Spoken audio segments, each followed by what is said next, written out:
Okay, we are live. Good evening. I'm Armando Cuellar Jr., President of the Weslaco ISD Board of Trustees. This public hearing is being conducted pursuant to Governor Greg Abbott's suspension of certain open meeting law requirements to the extent necessary to follow for telephonic and video conference meetings in response to COVID-19. Notice of this meeting has been posted online for at least 72 hours. The board is meeting by the use of Google Meets and telephone transmission, which allows two-way communication for members of the public during public comments.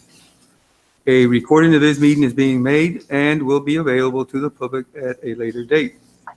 The time now is 5:40. And I call this public hearing to order. Although a quorum is not necessary, I will acknowledge the trustees present. Mrs. Jackie Susaita. Mr. Andrew Gonzalez. Here. Dr. Jaime Rodriguez. Present. Coach Jesse Trevino. We're here. Mr. Isidoro Nieto. Present. And Mr. Mark De Los Santos. Present.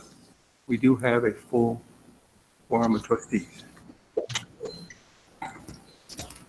Item 3, public hearing on the Texas Academic Performance Report. Dr. Canales. Board of Trustees, this is an annual report that's provided to Board of Trustees regarding performance of students, regarding information about human resources, school safety, and information from the business office. So there'll be several presenters for this report. I'm going to turn this over to Mr. Elias Trevino, who will begin the report. Mr. Trevino.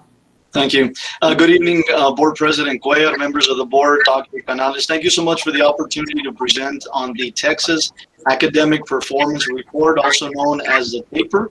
The comprehensive TAPER provides details of district and campus academic performance, along with financial reports and information about staff, programs, and also demographics. Texas Education Code 39.036 requires that all districts' Board of Trustees hold a public hearing, as we're doing here today, to discuss the district's annual report within 90 calendar days of receiving the TAPER. So we are within that requirement. You may recall, Board, that Governor Abbott on March 16, 2020, canceled all-star and end-of-course exams, and thus some sections of the TAPER were not able to be updated and instead contain 2018 and 2019 data. All other sections of the TAPER are up to date and are reflected in tonight's presentation. The Department of Assessment and Accountability closely and constantly monitors the data such as provided through the TAPER to ensure that we share that data accordingly with all the departments, so that we are ensuring that we are interpreting that data correctly, and our final goal is, of course, increased student achievement. As you can see here on the screen, these are all the committee. It also includes the strategists that came together to provide this report. As we just mentioned, the Governor Abbott canceled STAR and end of course, and as a result, the accountability rating that was given to all districts throughout the entire state is listed on the screen. Not rated, declared state of disaster, and of course we understand as a result of COVID-19. So the 2019 data that we're providing here on this screen gives you an overview of all of our campuses, and I want to focus your attention all the way to the right. And these are the letter grade rating that our campuses and district actually received in 2019.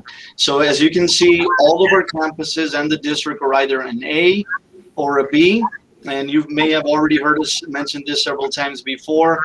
We were the only 6A large district that actually accomplished all campuses and the district having earned an A or a B, no C. So this is an overview of the 2019 STAR performance across all the 3 domains.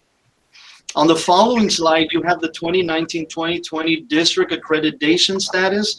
And of course, Weslaco ISD is an accredited district. Where do we find that information? That link is found at the bottom of this slide.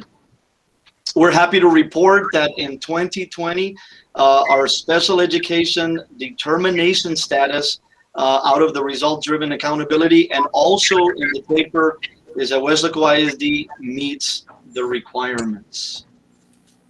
I'm going to turn this over to Mr. Aguilar, who's going to spend the next few slides discussing the academic performance, again, based on 2019 data. Thank you, Mr. Trevino, President Cuellar, Dr. Canales, members of the board. What you have before you is you have the 2019 STAR summary year-over-year performance, and you have this slide which has third, fourth, and fifth grade reading. And I want to call your attention to the the purple bar. And there's 3 bars that we're looking at, Weslaco ISD being the purple, orange being the region, and blue being the state. So when we do the year-over-year data, we look at it, you see that steady increase from third grade. We went from 2018 to 2019. You see the purple bar above the region and the state. In fourth grade, you saw the increase from a 73 all the way up to an 84. So that was a significant jump in fourth grade. And of course, you see the steady increase in fifth grade reading. So very good increases for the reading. Next slide. We have the mathematics for third, fourth, and fifth grade year-over-year performance. And if you're looking at third grade, you see the same thing. We want to pay attention to the purple bar. And you see that it showed improvement from 18 and 19. The growth, same thing for fourth grade math. You see the growth there and how it compares to the region and the state. And you see the increase in fifth grade and how it compares to the region and the state. Next slide. What you have before you here is the writing and the science for the elementary. And you're looking at 18 and 19. We were very proud of our writing from 2018 to 2019. We had a 16% increase, so that was a significant jump. And we competed over there with the region and, of course, above the state. And if you see the science, you see the steadiness, but we're above the region and the state as well. Next slide. Jumping into the middle schools. What you see here, you also have the comparison for Weslaco ISD, the region and the state.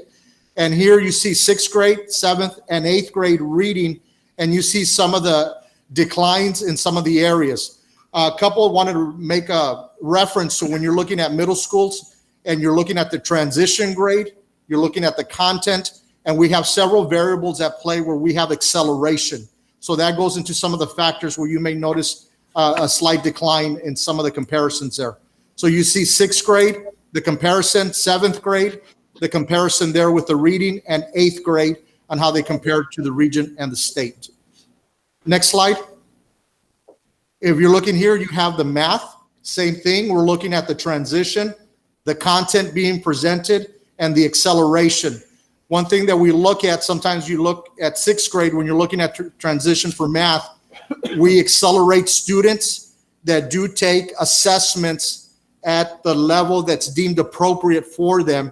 So that may show a layer of support where there may be a decrease in sixth grade.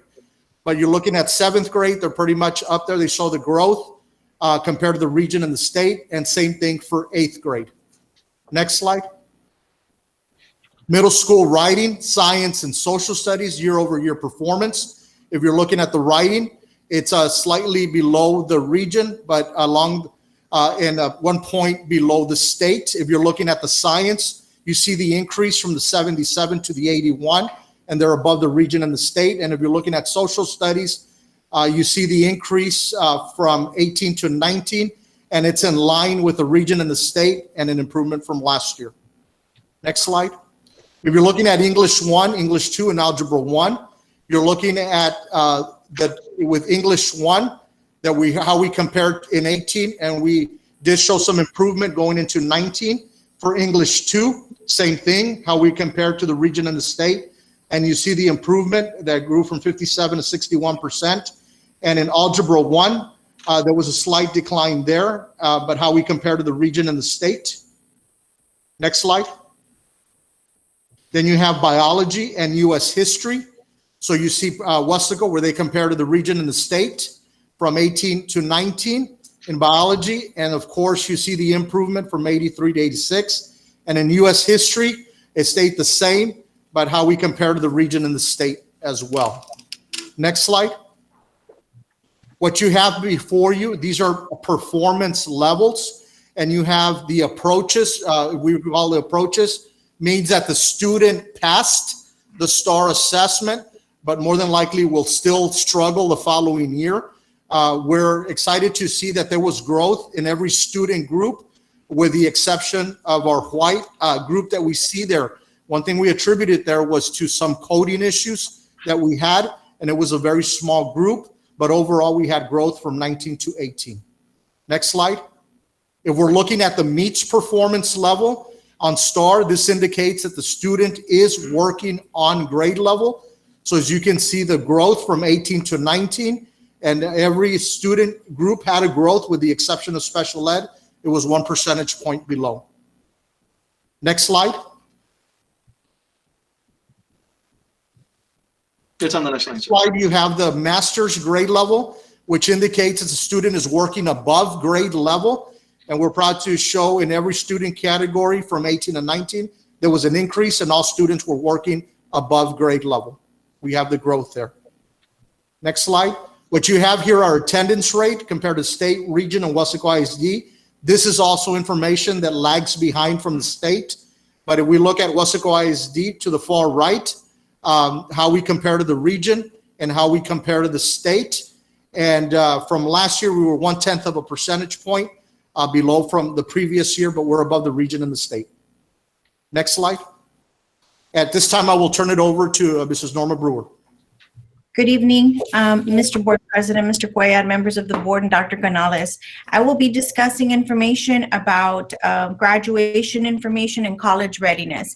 Here we have the dropout rate. The lower the number, the better on this slide.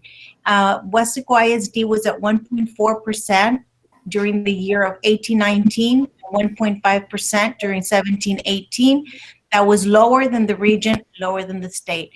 It was the 2018-19 was the same as the region, but lower than the state. So the lower the number, the better we are here under dropout rate. Next slide, please.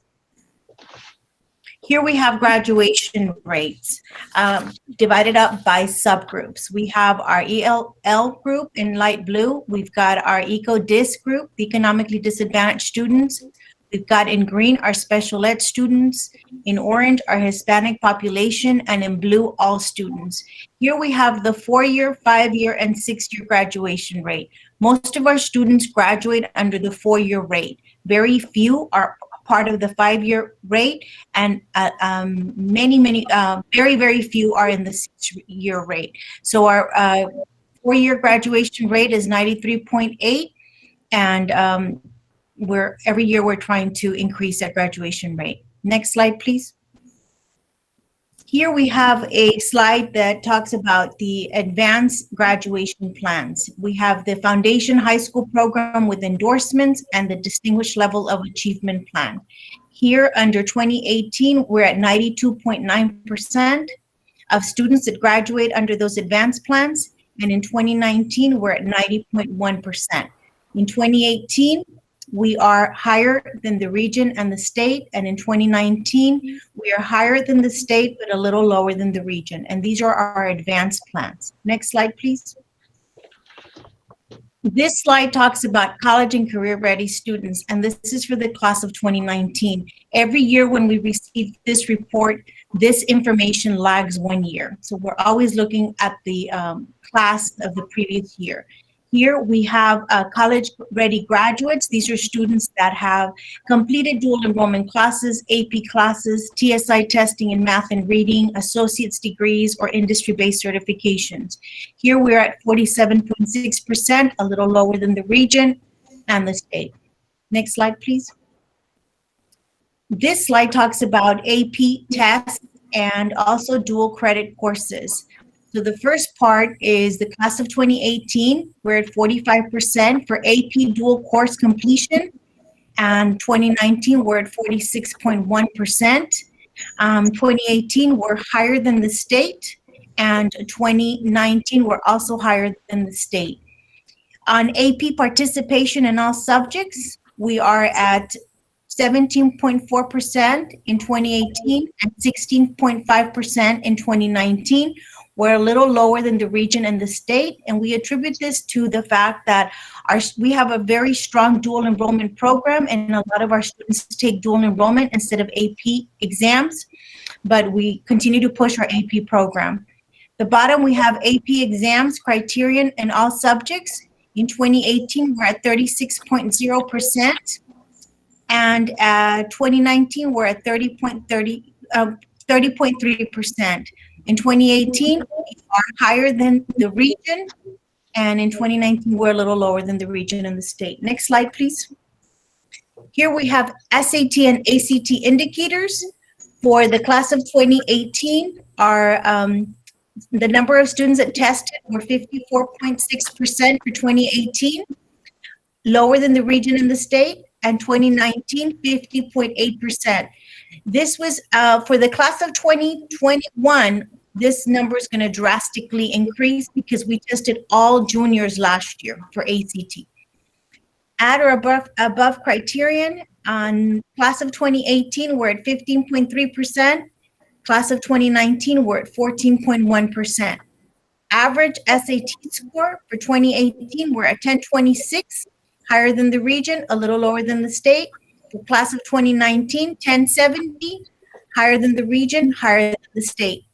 Average ACT score, class of 2018, we're at 18.6%, higher than the region, a little lower than the state. Class of 2019, 8.2%, higher than the region, a little lower than the state. Next slide, please. Here we have the performance in post-secondary institutions. So the institution of higher ed, which is called the IHE, they're referring to STC, UTRGV, any post-secondary institution that our students enroll in. For the class of 2017, we have 53% of our students enroll, lower than the region, a little lower than the state. For class of 2018, we have 51% of students enrolled, lower than the region and the state. Now, the bottom portion talks about students that enrolled in an IHE without 1 year without remediation. So our goal is to prepare students so that they don't have to take remedial courses at the college university level. In 2017, we had 48.8%. In 2018, we had 52.1%. Next slide, please. Here we have the number of graduates. Every year we graduate the majority of our students, as the previous slide showed, 94%. And here, this particular information talks about the number of students that are enrolled in institutes of higher ed, 4-year programs or 2-year programs. So under Weslaco East, they had 394 students graduate, and this is for the class of 2019, and 91 attended a 4-year public university, and 125 attended a 2-year public university. So for Weslaco East, about 57% of their students attended these types of universities. This does not include the students that join the armed forces or students that leave out of state. Okay, this is just state information. Then we have Weslaco High. Out of 559 graduates, we had 135 enroll at a 4-year public university and 195 in a 2-year. 135 and 195, that's about 59% of the graduating class. And then we have Cade Early College High School. They had 74 graduates. 14 of them attended a 4-year university and 21 attended a 2-year university. And then our highly at-risk population at South Palms, we have a very large graduation rate at South Palms, 176 students. That was one of the first classes that we have that many students graduate from South Palms. This is our highly at-risk population. 21 of them attended a 2-year program. And those So are we're going to my pass this on. Thank you, Ms. Norma. We're going to pass this on to Mr. Michael De La Rosa. Yes, so good evening, Dr. Canales, Mr. President, members of the board. This report has also included standard in the taper. This is the disciplinary incidents by campus, by disciplinary action reason. So basically, the methodology for identifying a USCO campus. So a campus will be identified as a persistently dangerous school, or PDS, as required to implement the unsafe school choice option, or USCO, if it meets any of the following. So those are the 4 criteria. The first one is, of course, is the campus is coded as regular instructional campus and ASTED. But I'm going to focus on the last one, which is the campus has 200 or more students and the number of mandatory expellable incidents per year is equal to 1% or more if it's, 1% or more of its enrollment in each of the most 3 recent years. So next slide, please, Mr. Trevino. So based on those disciplinary reasons or action codes, I've indicated the reported instances for the 1920 school year, and of course they're at Weslaco High School East and DAP, and the discipline code 36, which is a felony controlled substance violation. So any one of the disciplinary action codes listed below is counted for that in identifying a persistently dangerous school or PDS. So the incidents represent less than 1% of the enrollment. And we're pleased to note that Weslaco ISD is not a persistently dangerous school or PDS under the Every School Succeeds Act. And if anyone's interested in obtaining more data on this, I've indicated the website there from TEA, which they can get that information from. Next slide, please, Mr. Trevino. So these are some of the school violence prevention and interaction policies that we have at Weslaco ISD. Of course, the school resource officers at each of the main high schools and the middle schools, K-9s, the DAP program, social workers at all secondary campuses, threat assessment teams, counseling transition services. As you can see, there's plenty there. So that concludes my report, unless anyone has any questions. All right, thank you, Mr. De La Rosa. We're going to turn this over to our Human Resources Director, Ms. Melba Segura. Good evening, Dr. Canales, members of the board. I will be presenting the staff information. As my colleagues have mentioned, the Texas Academic Performance Report, also known as the paper, pulls together a wide range of information, not only on the performance of students, but it also includes extensive information on school district staff. And so the first table that you see here is a percentage of full-time FTEs that are being reported in each of the job roles that are defined in our PEAMS reporting. The first category that we have is professional staff, and that encompasses teachers, professional support staff, campus administration, and central office administration. And so here we can see that Weslaco ISD is at 60.2%, which is below the state and above the regional percentage there. The next category, teachers, Weslaco ISD is at 47.2%, which is below the state and above the regional percentage. Professional staff, professional support, that includes therapists, nurses, librarians, counselors, and any other professional staff in our district. That would also include our SIFs at each of our campuses, which are our instructional facilitators. Weslaco ISD is at 10.8%, which is above the state and the region. And that could be because our district classifies these assistants as SIFs as opposed to assistant principals, which most of our districts report them as. This also attributes to the next category, campus administration. Weslaco ISD is reporting 1.2%, which is below both the Texas and the regional percentage. And once again, that is attributed to the fact that the majority of our assistants at our campuses are classified as instructional facilitators versus assistant principals. We do have assistant principals at our middle school and our 2 comprehensive high schools. Moving on to the next category, central administration. Weslaco ISD is at 1%, which is below both the state and the regional level. And in the category of educational aid, we are at 8.3%, which is also below both the state and the regional indicator. I would like to say that every year we're looking closely at our instructional aids, and we are increasing those numbers, specifically in the areas of our pre-K instructional aids and our special ed as needed. So we do see a change in that category every year. In the final category, auxiliary staff, we are at 31.6%, which is above the state and below the regional indicator there. And we can move on to the next slide. The next slide, we do have information regarding teachers by years of experience.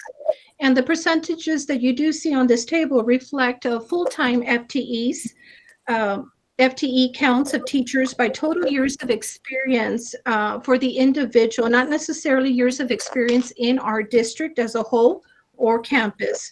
So teachers counts within each range of experience are expressed in percentages of total FTEs, as I mentioned, in our district. They're broken down in several categories, starting with beginning teacher. This is the 0-year experience teacher. Weslaco ISD is at 1.6%, which is below the state and the regional indicator here. Next category, 1 through 5 years of experience, Weslaco ISD is at 10.8%, which is also below the state and the region. Moving on to the next category, years of experience, 6 through 10 years of experience, Weslaco ISD is once again at 17.5, below the state and the region.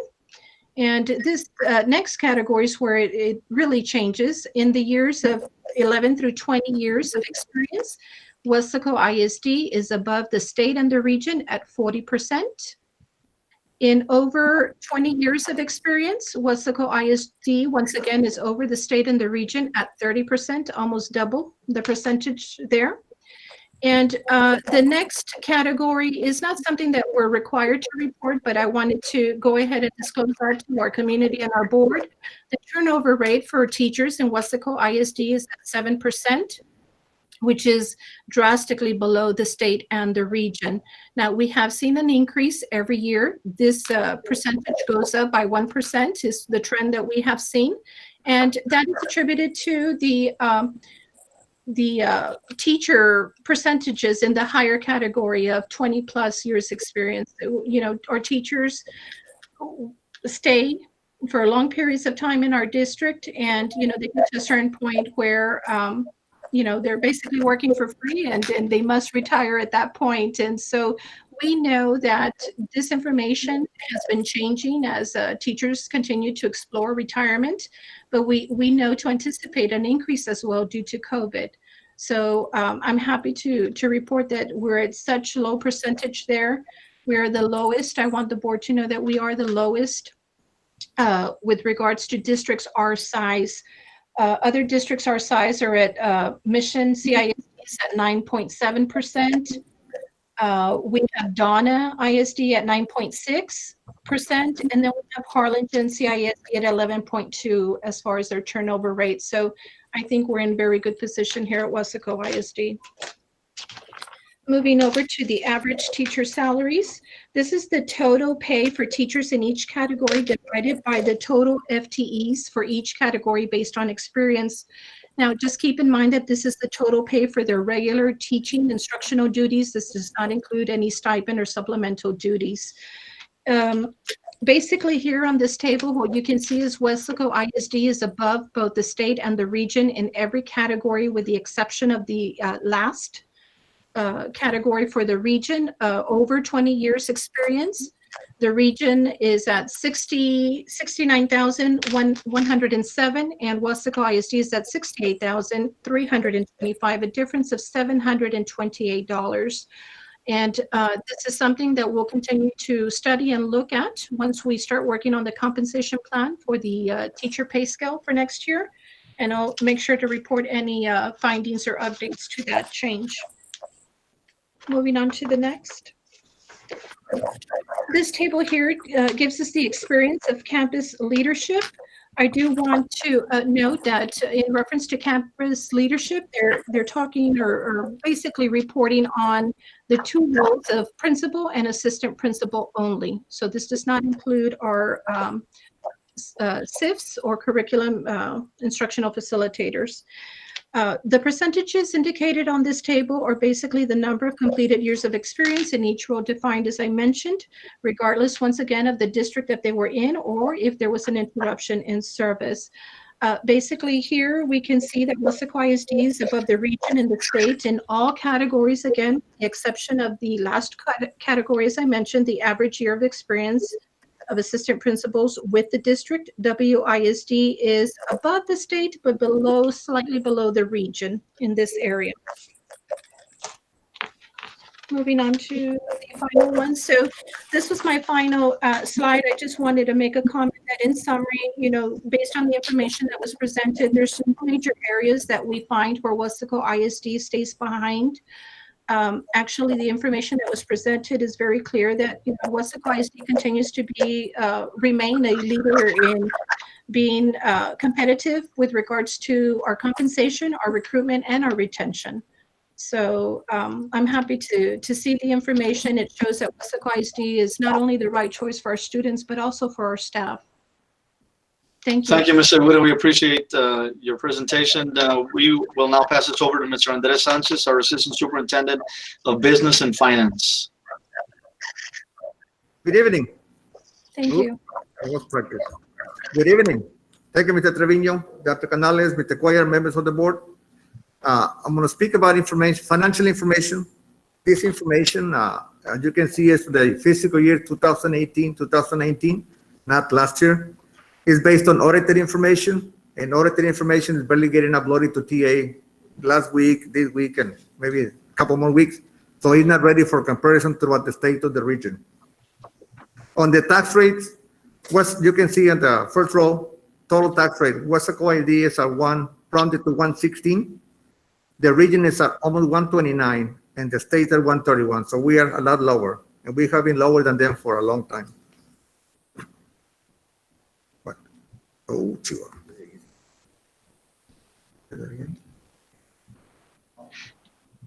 Did you hear me correctly? Sorry, I'm having trouble with the mic here. Did you hear what I said for the record? Yeah, we heard it. Oh, okay. Thank you. Yeah, the remaining two rows is the breakdown of the maintenance and operations, and then the interest and sinking. We are lower than on the maintenance and operations, we're higher than the region and the state by 4 cents, but we are lower on the INS. As you can see, we are only at 2 pennies, and the region is at 18 pennies, and the state at 21. So we're a lot lower when it comes to the taxes issued to pay for bond debt. Can you please go to the next slide? This item is related to revenues, and this is only for the operating revenues, which is the general fund. The local property tax revenue, Weslaco ISD is at 14%, the region at 17%, and the state at 44%. You can see that we're very low compared to the region and the state. Our property is considered property, poor property, sorry, what do you call it? Economically, it's poor compared to land in Dallas, for example. The values are a lot higher. So you can see in Texas, the average is 44%. So the tax revenues are higher up in most of the state. But we're a lot lower here. Because of the same reason, we have higher revenues from the state. Weslaco is at 67%, the region at 63%, and the state at 39%. On the federal funds, we get 17% of our revenues is from federal, the region as well, and the state is only 12%. And other local revenues, we are 1.5%, the region at 3%, and the state at 5%. Any questions on that? Okay, next slide, please. The next one is on the expenditures. I grouped the expenditures in 4 sections. The first one is instructionally related. It includes functions 11, 12, 13, 31, and 95. This is basically 11 is everything instructional, 12 for the library, 13 staff development, plus instructional facilitators, 31 is for counseling services, and these are all the ones that support the students, and 95 is additional expenditures related to instruction.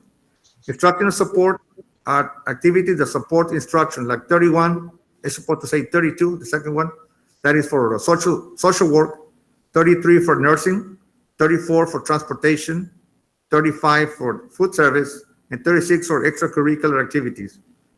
The next section is administration, CNI, campuses, and district. These are functions 21, 23, 41, and 92. These are But as mentioned about administration, the CNI is at 21, campus is 23, and the district is 41. And the last one is district-wide support. These are functions 51, 2, 3, and 61. This is the maintenance, operations, energy management section, security, data processing, which is technology, and 61 is the community involvement that we have, all those activities. Now I'll go to the percentages. For Weslaco, we are 63% on instruction. The region is at 61, so we're higher than them by 2%. And the state is at 63, so we're almost the same. Instructional support, we're at 16%. The region is at 15, we're 1% higher. And the state is at 13, so we're 3% higher than the state on instructional support. Administration, we are at 8%. The region at 11, and the state at 11. So we are lower than them by 3%.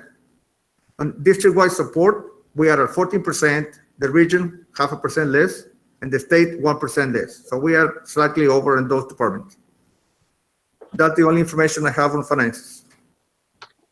Thank you, Mr. Sanchez. We appreciate that. And this concludes our presentation. If we do not have any questions, I do want to let you know also that state statute requires that we post the taper report on our website. So it's nested in the board, Weslaco ISD board section of wisd.us. And the full report can actually also be found off of this link. So I don't know if we have any questions from any of the board.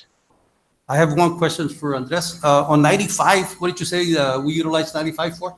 Yes, sir. That is the one that we do with the county for Okay. disciplinary students that have to go to that school. Okay. That's what we have. Yeah. All right. Thank you. Any other questions before we turn it back over to Dr. Canales? Anyone? Dr. Canales? No, sir. President, that concludes the taper report that's required.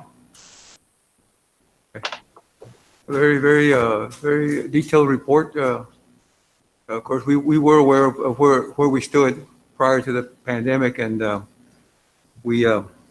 know that we're working as hard as we can to maintain as close as we can that level of excellence. And I'm very, very confident that our teachers and staff, everybody, the hard work that everyone's putting in is going to get us back on track. You know, I fully understand that, you know, as difficult as it is, you know, we've stayed focused on what is important, and we're very appreciative, and y'all are doing an outstanding job. Thank you very much.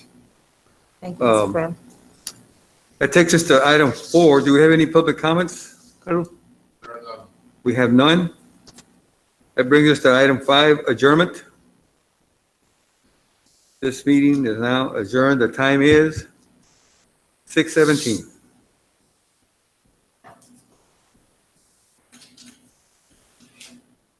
Okay.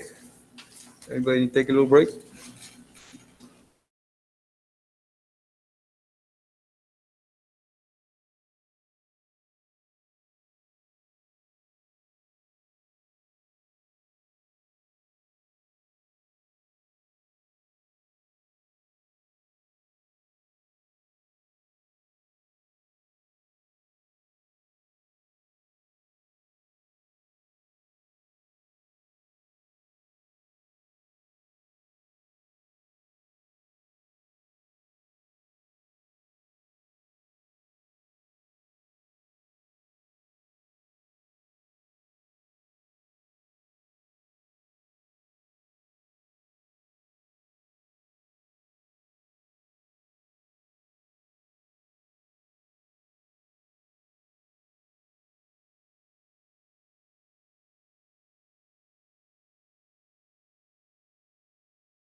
Okay. Good evening. My name is Armando Cuellar Jr., President of the Weslaco ISD Board of Trustees. This regular board meeting is being conducted pursuant to Governor Greg Abbott's suspension of certain open meeting law requirements to the extent necessary to allow for telephonic and video conference meetings in response to COVID-19. Notice of this meeting has been posted online for at least 72 hours. The board is meeting by the use of Google Meets and telephone transmission, which allows two-way communication for members of the public during public comments. A recording of this meeting is being made and will be available to the public at a later date. The time now is 6:27, and I call this meeting to order. I will now begin roll call, and when I call your name, signify by saying aye. Mrs. Jackie Sustaita? Aye. Mr. Andrew Gonzalez? Aye. Dr. Jaime Rodriguez? Aye. Coach Jesse Trevino? Aye. Mr. Isidoro Nieto? Aye. Mr. Mark de los Santos? Aye. Let the record reflect that we have a quorum of members in attendance. Number 3, opening prayer. Dr. Canales? Board of Trustees, our opening prayer will be led by Ms. Ruby Garza, librarian at PFC Mario Ibarra Elementary. Good evening, everyone. Thank you, Dr. Cuellar. Sorry. Okay, I'm going to ask that everybody bow their heads so we can start prayer. Dear Heavenly Father, we come before you this afternoon with humble words. First and foremost, we thank you for the love, the compassion, and your grace over every single one of us who is present in this meeting. We are so grateful that we get to work together as a united group of individuals that cares deeply for the well-being and education of the children and adolescents of our great community. Although 2020-2021 has not been an ordinary year, we must acknowledge that you have walked with us, you have guided us, and you have equipped us with the tools and resources that we need to do the task before us with excellence. It is not been this year that we've lost many beautiful and wonderful educators, family members, and friends. And while their absence pains us, the memory of their love and who they were lives on through us and encourages us to keep pushing forward. We thank you today for all your blessings despite the pandemic and the losses. We continue to see and anticipate successful outcomes in each one of our 20 schools, many departments and events. We are grateful for these victories. We ask for the safety and well-being of all our staff, both the teaching and support teams, that our words and actions be guided by the love and compassion of the Holy Spirit. We're grateful and privileged to have this calling, where our actions and words always encourage our students to trust you and seek you. Give us patience and strength for the journey that is ahead. We also take this time to ask you for any Weslaco ISD family who is in need of your divine healing. We pray that your presence and mighty hand would bring them peace, comfort, and supernatural healing. We pray for every one of our students, beginning with their pre-K babies all the way up to our seniors, as they attend their classes via remote or in-person learning. Bless them and protect them every day. Be with them as they open their minds and meet to new knowledge and understanding. We ask that you help them with their challenges that are up ahead. Give them strength and courage to be successful and victorious in everything that they do. Today we come before you and also humbly ask you to be with our board members and our administrative leaders. We ask you to pour wisdom, guidance, courage, and strength over them. Be with them in the deliberations and help them to be wise in the decisions that they make for our students and staff, as we have placed our trust and confidence in their leadership. Give them insight to lead with integrity and that the decisions that they make may reflect what is right, what is honest, and what is good. Dear Lord, grant us all the humility to always seek your will in all that we say and do. We thank you once again for everything that you do through us, and with us. We confess victories and great future over Weslaco ISD. In the precious name of our Lord and Savior, Jesus Christ, we pray. Amen. Thank you, Ms. Garza. Item 4, Pledge of Allegiance, Texas Pledge. Dr. Canales? Board of Trustees, our Pledge of Allegiance will be led by a 4th grader from Mario Ibarra Elementary. She is the daughter of Amanda Elanise, and her name is Camila Barbosa. Camila has been part of the Ibarra Art Club for the past 5 years, and her artwork has been recognized and showcased at various district and out-of-district events. She has also been recognized as Artist of the first 6 weeks and third 6 weeks by her art teacher for this school year. Camilla represents Ibarra Elementary at the Superintendent Student Advisory Committee meetings. In the future, Camilla plans to attend Texas A&M University and study to become a lawyer. Ms. Camilla Barbosa, you will lead us in the pledge. I pledge allegiance to the flag of the United States of America and to the republic for which it stands, one nation, under God, indivisible, with liberty and justice for all. Under the Texas flag, I pledge allegiance to three under the Texas flag and Homer.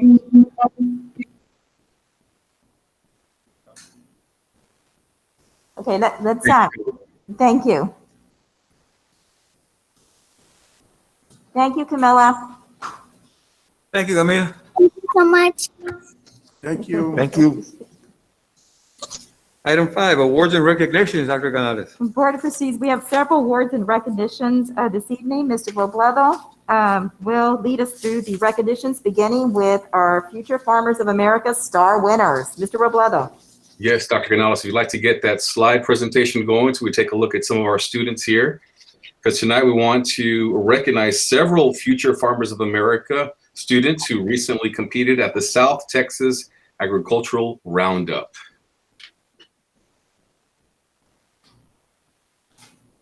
Just waiting for that slide presentation to get started here.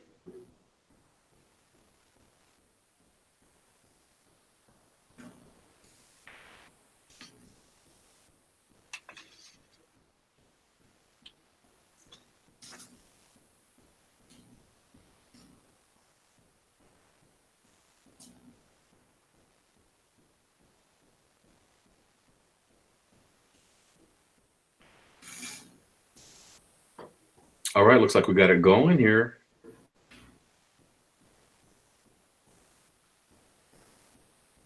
Like we said, we want to recognize the several students from the Future Farmers of America, students who recently competed in the South Texas Agricultural Roundup.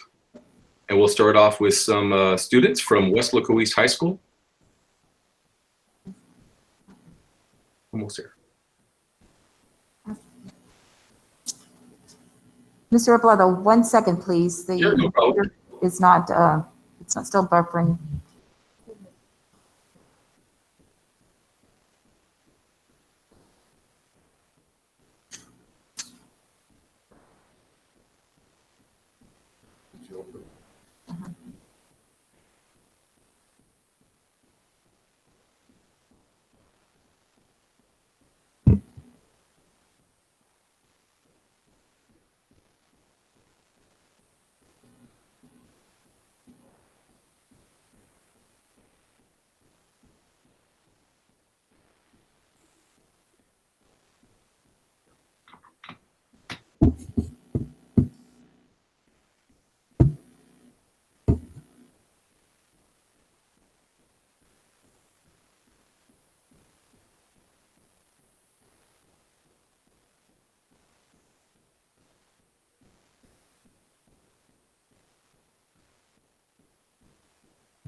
This computer's acting up. Can you present from yours?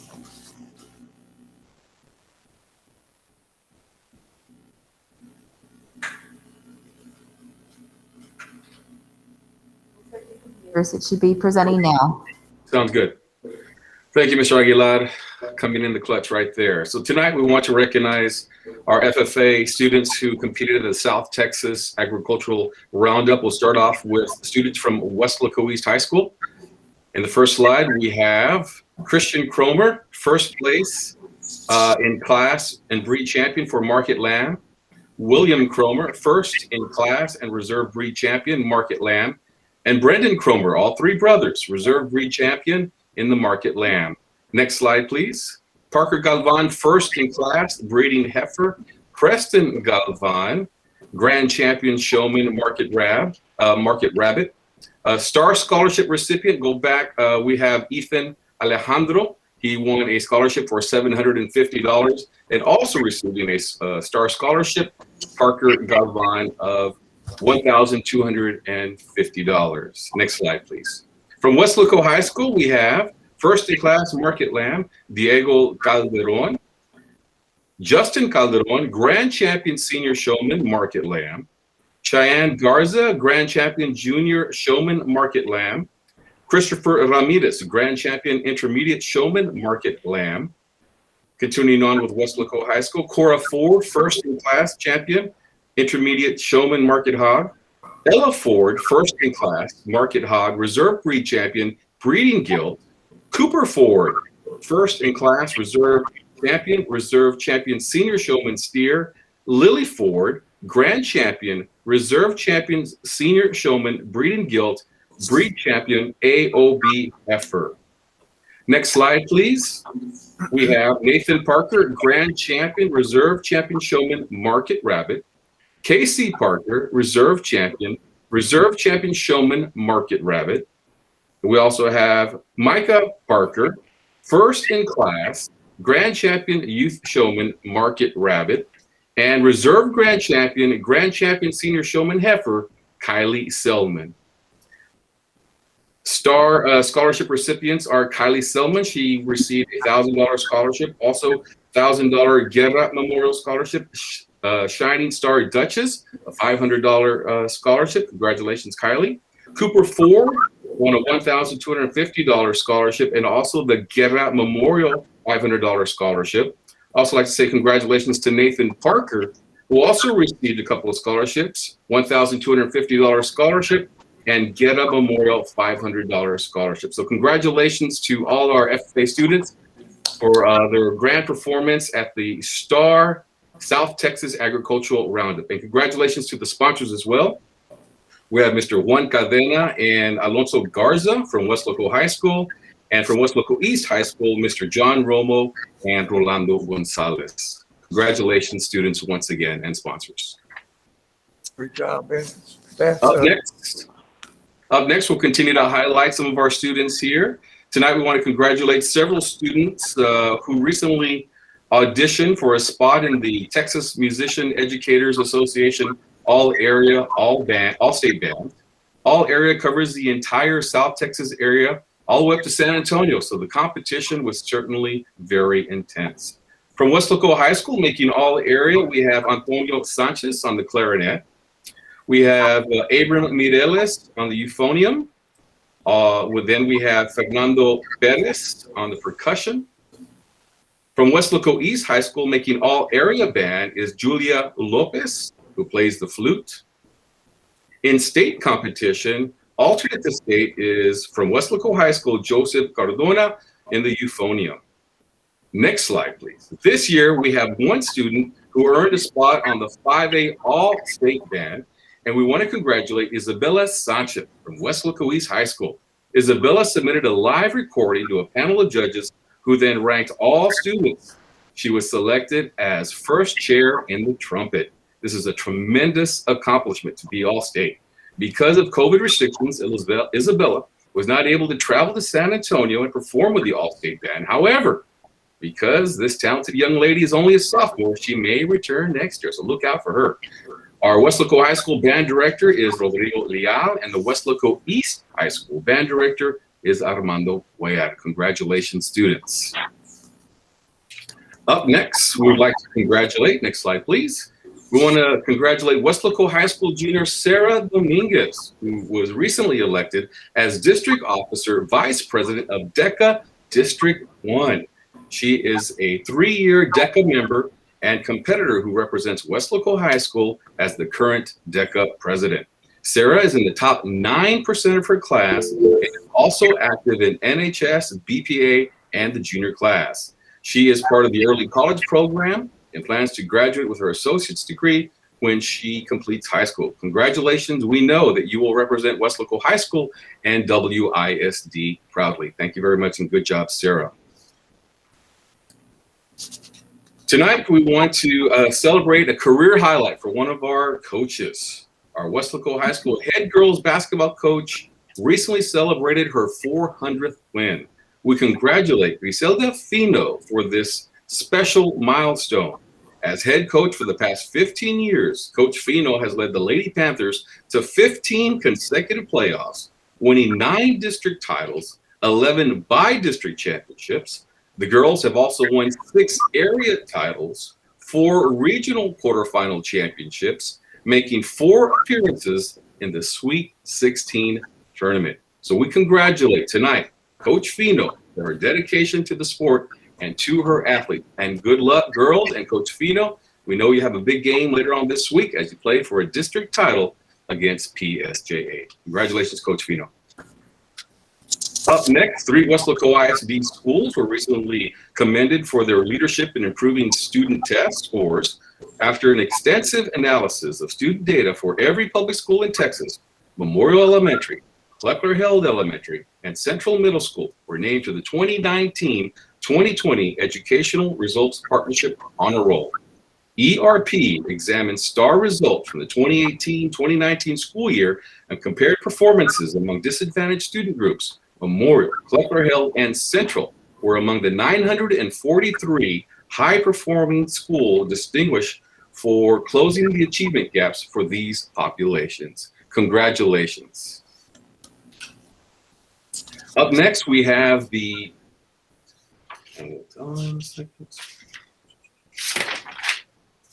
Up next, we'd like to recognize our business office.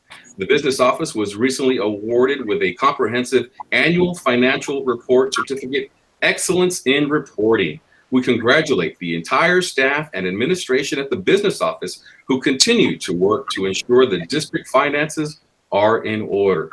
The business office has been the recipient of the Texas Education Agency's Superior Rating and the Financial Integrity Ratings System of Texas Award for 18 consecutive years. So congratulations, Mr. Sanchez and the entire business office. This month, the recipient of the A+ award is someone who truly cares about the caregivers. As the pandemic and the subsequent shutdown continued, the well-being of our students and staff began to be affected. As the director of the Student Support Services, this individual took proactive measures to provide her counseling staff with the resources to help students and staff deal with social, emotional issues. According to her staff, she clearly demonstrates the characteristics of a great leader. Her sincere empathy and communication skills go a long way in helping our counselors provide the best support. From the district's Support Services Department, we would like to congratulate Norma Brewer for being January's Employee of the Month. And that concludes our awards and recognition. Congratulations to everyone. On behalf of the Board of Trustees, to all students and staff, great job in light of the pandemic. To go out and excel the way you have and make us all proud. Great job. Item 6, proclamation for Career and Technical Education Month, February 2021. Dr. Canales. Board Trustees, we have several proclamations. This is the first one. Mr. Robledo, are you ready? If not, I Yes. can help out. You've been talking. Do this. I'm ready to go. First of all, we'd like to recognize, we do have some CTE staff members who are watching online tonight as we read this first proclamation. And this one is for Career and Technical Education Month, CTE Month, whereas February 1st to 28th, 2021 has been designated Career and Technical Education Month by the Association of Career and Technical Education. And whereas Career and Technical Education offers students the opportunity to gain the academic, technical, and employability skills necessary for true career readiness. Whereas students in career and technical education programs participate in authentic, meaningful experiences that improve the quality of their education and increase their engagement and achievement. Therefore, WISD Board President Armando Cuellar does hereby proclaim February 1st through the 28th, 2021 as Career and Technical Education Month. Also on behalf of the CTE administration, as a token of their appreciation and in celebration of CTE Month, they have provided board members with a little goodie bag, and they hope that you enjoy what's inside. Up next, another proclamation to announce here.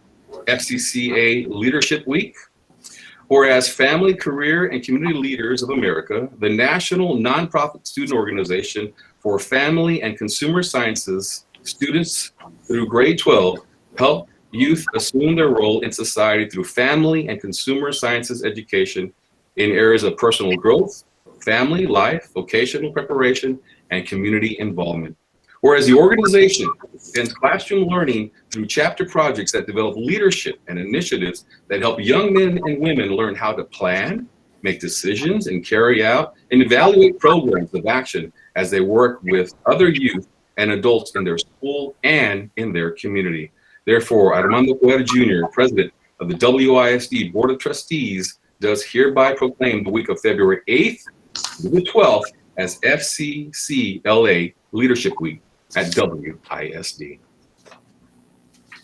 Up next, a proclamation for Digital Learning Day. Whereas Digital Learning Day is an annual national and international celebration of technological and digital education in K-12 schools, where teachers and schools across the country and around the world hold local activities supporting the event, offering new and exciting ways for students to learn daily.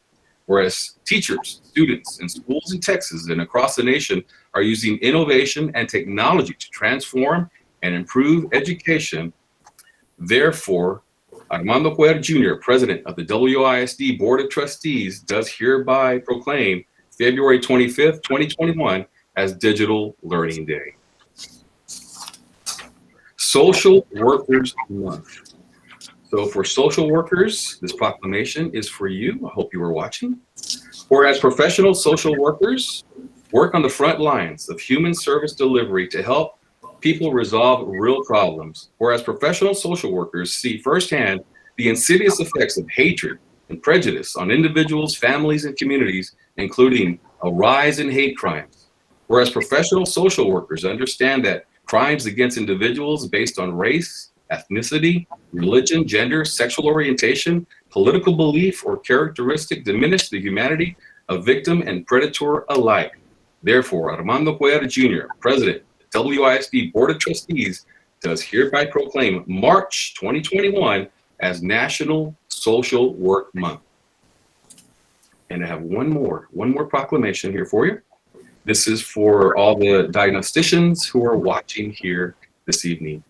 Whereas Texas Governor Greg Abbott has proclaimed March 1st through the 5th, 2021 as Educational Diagnosticians Week to raise awareness of the important work that these professionals perform every day in the Lone Star State.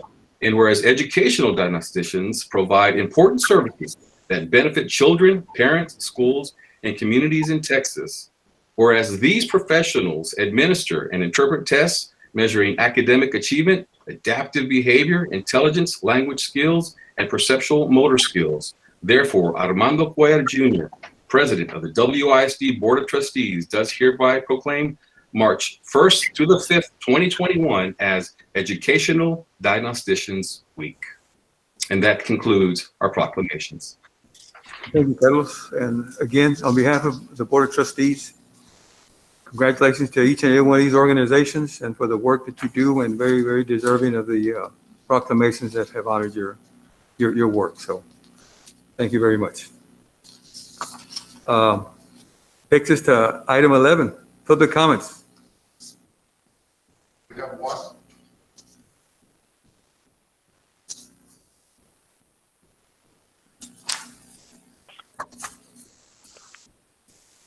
I'm going to read a little something, and then I'll ask for your name and address. Pursuant to the Texas Open Meetings Act, the Board of Trustees may not deliberate on any comment made by a member of the public on a subject that is not included on the agenda posted with notice of this meeting. As per the Texas Attorney General, the scope of board discussion for a subject not part of the meeting agenda is limited to only a proposal by a board member to place the subject on a future board agenda. Specific factual information or recitation of existing policy may be furnished in response to inquiries, but the board shall not deliberate or decide regarding any subject that is not included on the agenda posted with notice of the meeting. Audience participation at a board meeting is limited to the portion of the meeting designated for that purpose. At all other times during a board meeting, the audience shall not enter into discussion or debate on matters being considered by the board unless recognized by the presiding officer. No public comment presentation shall exceed 5 minutes. Any disruptive behavior by any speaker may result in the speaker's removal from participation in the meeting. Please be mindful of using names or personally identifiable information, as there is no immunity from defamatory comments while participating in public comments. Please state your name and address. Raul Rodriguez, 301 Padre here in Weslaco. Thank you. Coach Trevino will keep time at the 4-minute mark. We'll let you know that you have a minute left for your presentation. You have the floor now. Good evening, Dr. Canales, Coach Cuellar, and board members. My name is Raul Rodriguez. I am an employee of this district, but tonight I'm here in my most important role, that of a father. My brilliant and beautiful daughter is a senior at Weslaco High School. My purpose in calling in is this: it is imperative that we have in-person graduation. The school board and the administration must do whatever it takes to ensure a real-life in-person graduation takes place this year. Many of the conversations I've had with other senior 21 parents have centered on the idea that if the district can host football games with spectators, have other athletic events with fans in the stands, and in-person instruction, then we can certainly have graduation. We are 106 days from Weslaco High School's scheduled graduation. I realize that many things can and will change until then. So is the hope of many more vaccinations for the general public. Let's be creative, open up both sides of the stadium. Let's bring in extra bleachers from middle schools to increase social distancing plans. So many of the traditions and memory creating experiences have been robbed from our senior students. Many of the end of the year senior activities might be virtual or have been or possibly canceled altogether. We cannot have 2 years in a row of no graduation ceremonies. Let's work together, let's plan with courage, and end this school year on a positive note. Thank you for your time and attention. Thank you, sir. Thanks. Item 12, Superintendent's Report. Dr. Canales. Board of Trustees, we have several items on the superintendent's report this evening. We have COVID-19 updates, including presentations by 2 of our local physicians, pediatric physicians, Dr. Oakes and Dr. Pathak. We'll hit on rapid testing and vaccinations. We'll cover first semester student academic status, and then we'll move on to student enrollment and insurance. So we will begin. Dr. Oakes, are you online? And Dr. Pathak. Yes, this is Dr. Oakes. Hello, Dr. Oakes, welcome. And thank you for taking the time, to both of you, for presenting not only to our Board of Trustees and to everybody online virtually, but to our community by means of the recording. Sure. Thank you for having me. I'm honored. So as I was preparing for this presentation, I was trying to decide what is the most important point that I wanted to put across. And I think the most important message I want to give to the public is that of reassurance. We already have almost a year's worth of data on pediatric COVID. And that information is pretty encouraging. You know, for the vast majority of kids who get it, COVID is a mild illness. When children are exposed to COVID, they are less likely to catch it than adults. And when they do have it, at least in kids less than 10, they are not likely to transmit it. It's not that the incidence is 0%, but the likelihood of you catching COVID from a child younger than 10 years of age is around 10%. So it's very small. So this is in direct contrast with influenza, for example, where studies in the past have shown that the way the influenza spreads in the community is through the school children in the school or daycare setting. This is not the case for COVID. We already know that. I think, and in part, I think this is because children have innately a well-functioning immune system. And they catch the virus, their immune system effectively kills it, And so they end up with a mild illness, and the young kids don't really transmit it. The core problems, when you have a bad case of COVID, at least in adults, is inflammation. So inflammation is the name of the game in bad cases of COVID. So in the 20% of cases in adults who end up in the hospital, is because their immune system has gone haywire. Now in kids, the closest thing that this comes to is the entity called the MISC. I'm sure you've heard of it. It stands for multi-system inflammatory syndrome in children. You've heard of it. It's serious. It's like the kind of serious COVID illness you see in an adult. But what you really need to know, I think, within the public, is that it's rare. It's not very common. It's likened to this disease called Kawasaki, which so they tell us Kawasaki, so it gives us a framework in which to think about this disease. So in my 20 plus years in pediatric medicine here in the Rio Grande Valley, I've seen 2 cases of Kawasaki. So that's to illustrate to you how rare, something like this can be. This is also more common in kids of African descent. So I think from a practical point of view, for us living here in the Valley, I would not worry about this illness too much, or at least this part of the illness. So that's the information we have on pediatric COVID in a nutshell. So what do I see in my practice? Pretty much, what the data says. To me, in my personal experience, seeing kids with COVID, it looks like a generic viral illness that a child would have. Flu actually looks worse than COVID in kids. The flu when the child has the flu, they are sicker and they are sick for longer. With COVID, but the vast majority of kids have it mild to moderate. It lasts 1 to 2 days, sometimes 3 to 4. They get sore throat, cold-like symptoms, stomach pain, diarrhea, headache, body ache. The worst I've seen personally might be a high fever, 102, maybe bronchiolitis, but this kind of bronchiolitis, a generic bronchiolitis that's responsive to standard treatment. Nothing that a parent couldn't handle at home. The youngest patient I've seen with COVID is about 10 days old. I was so worried to have this patient because I didn't know what to expect. But fortunately, she sneezed a few times according to the mom, and that was it for her. She had 5 other siblings. They had a cold, and that was it as well. I had a high-risk patient with seizure get COVID, and that was worrisome for me as well, because, we hear high risk and they get COVID, and everybody, it's just very worrisome when you hear the news and all of this. Same thing with adults. But he too did fine.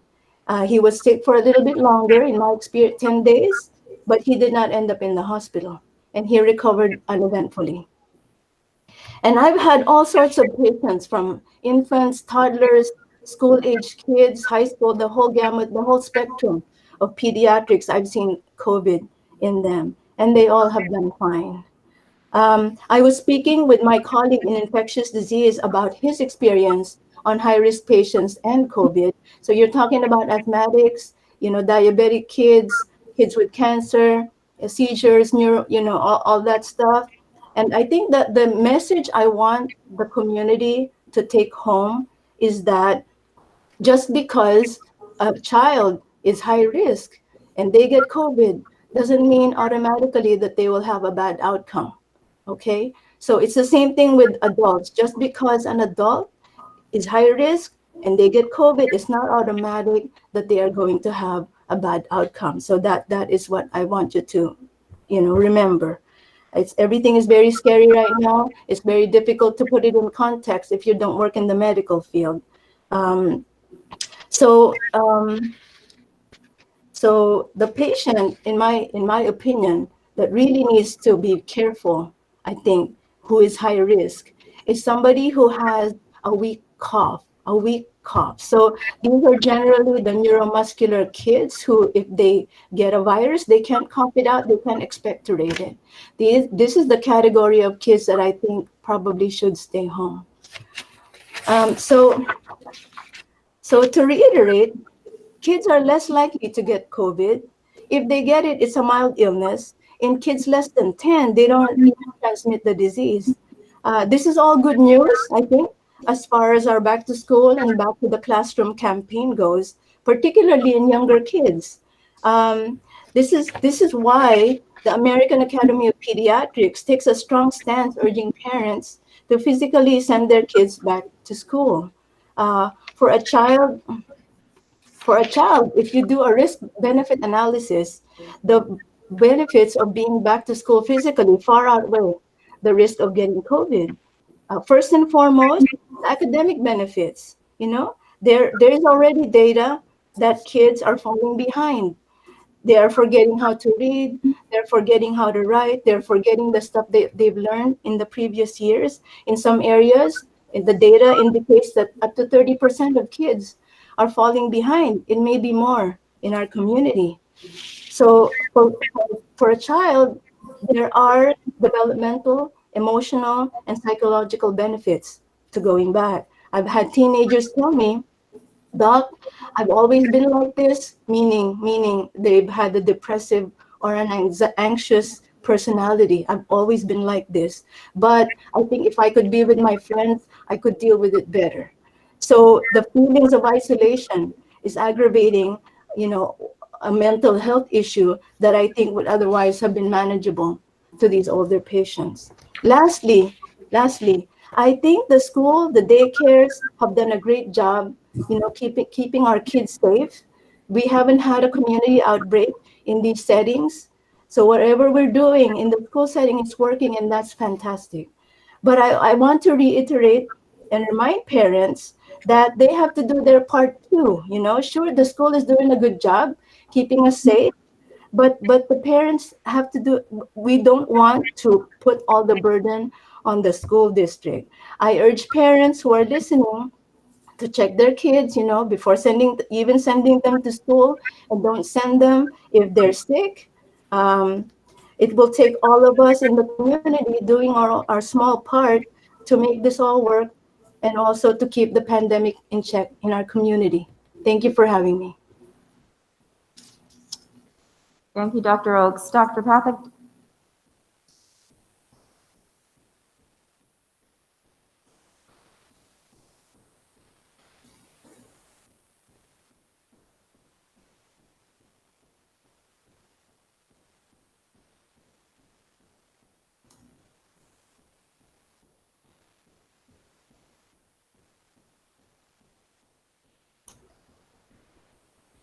Dr. Canales, excuse me, it's Dr. Oaks again. I got a text from Dr. Patak that he had a webinar elsewhere for 7 p.m. That may be why he's not responding. Yes, thank you, Dr. Oaks. He is on. I can see him, except it's on mute, and he has his hand up, so.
Any luck?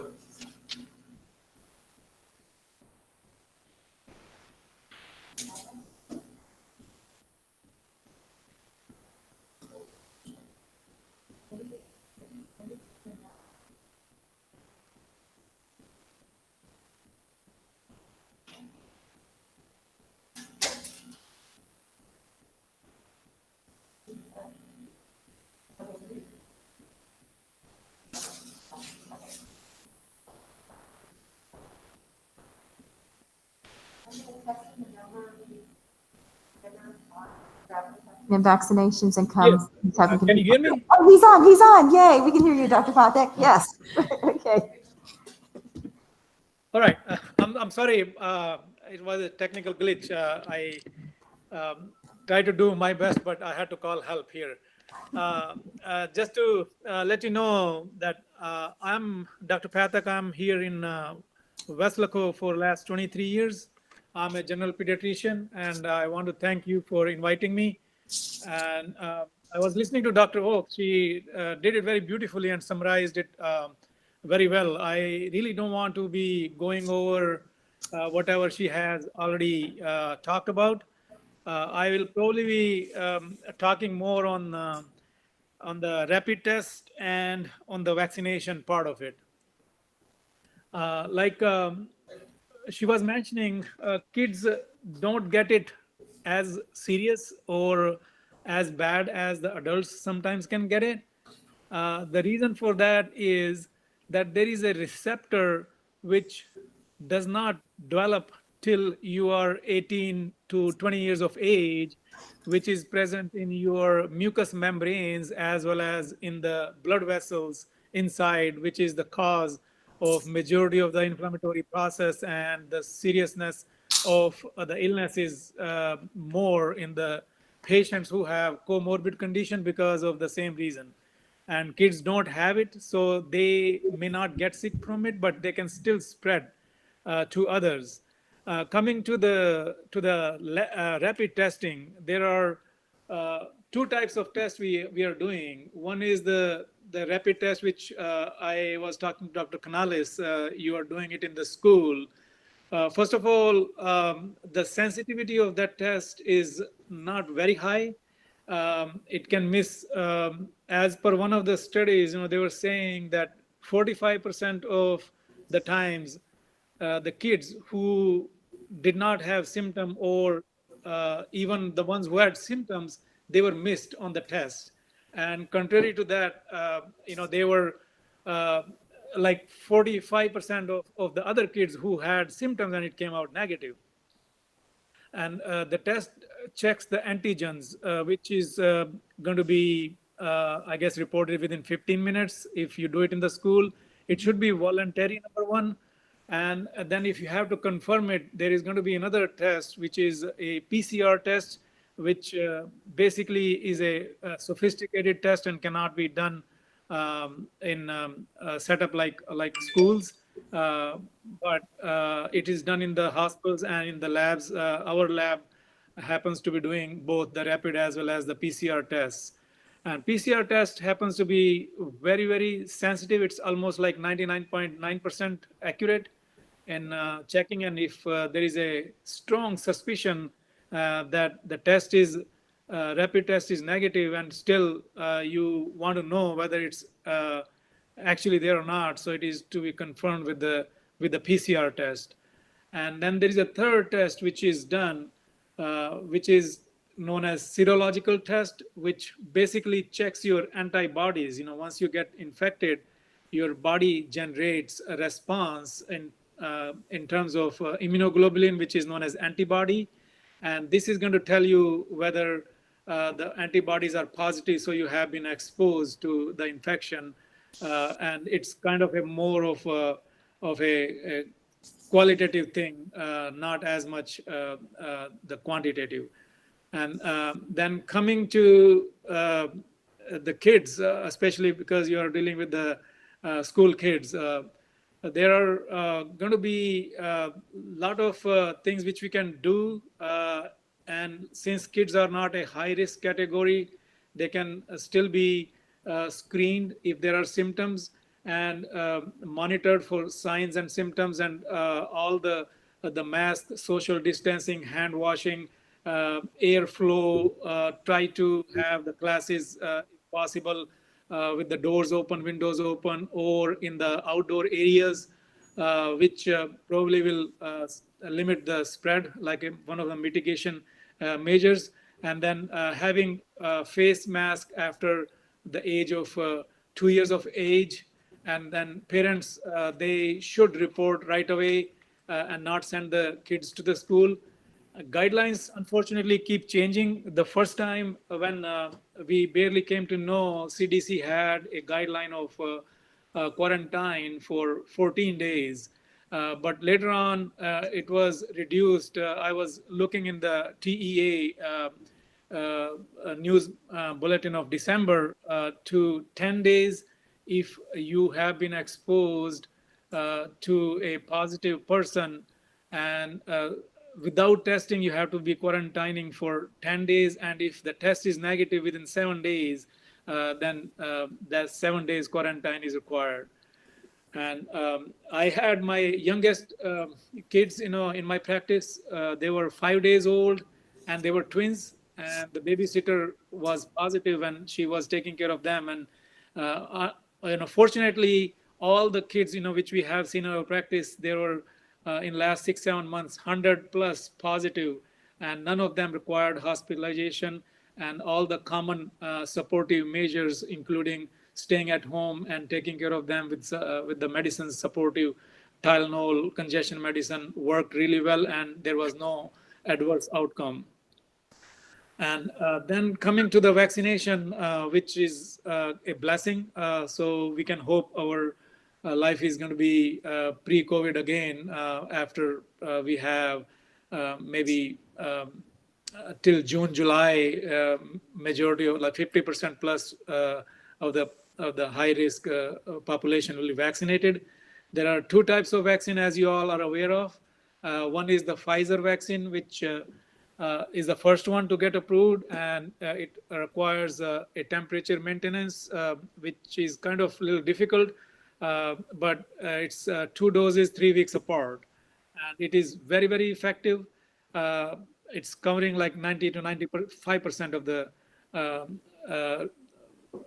patients, to get the protection to them.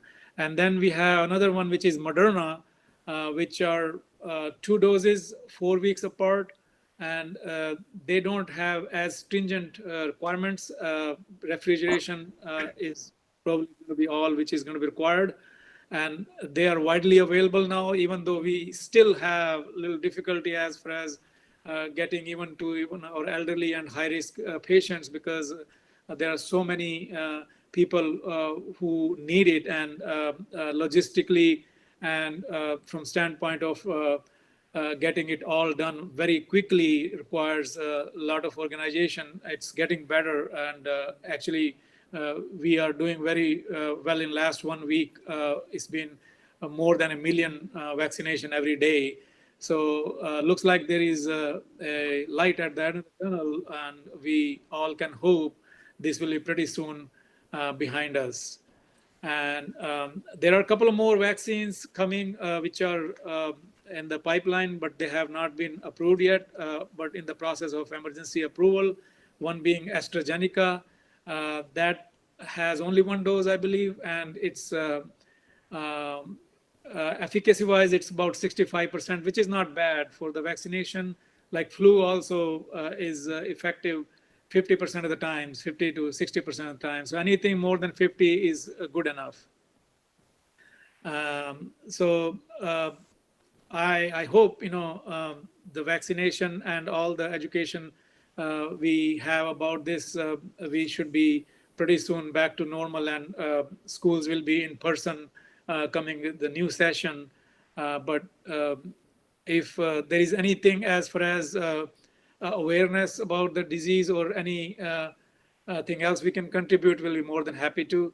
With that, I will conclude my short presentation, and thank you for inviting me to your group. Thanks a lot. Thank you, Dr. Pathak. Okay.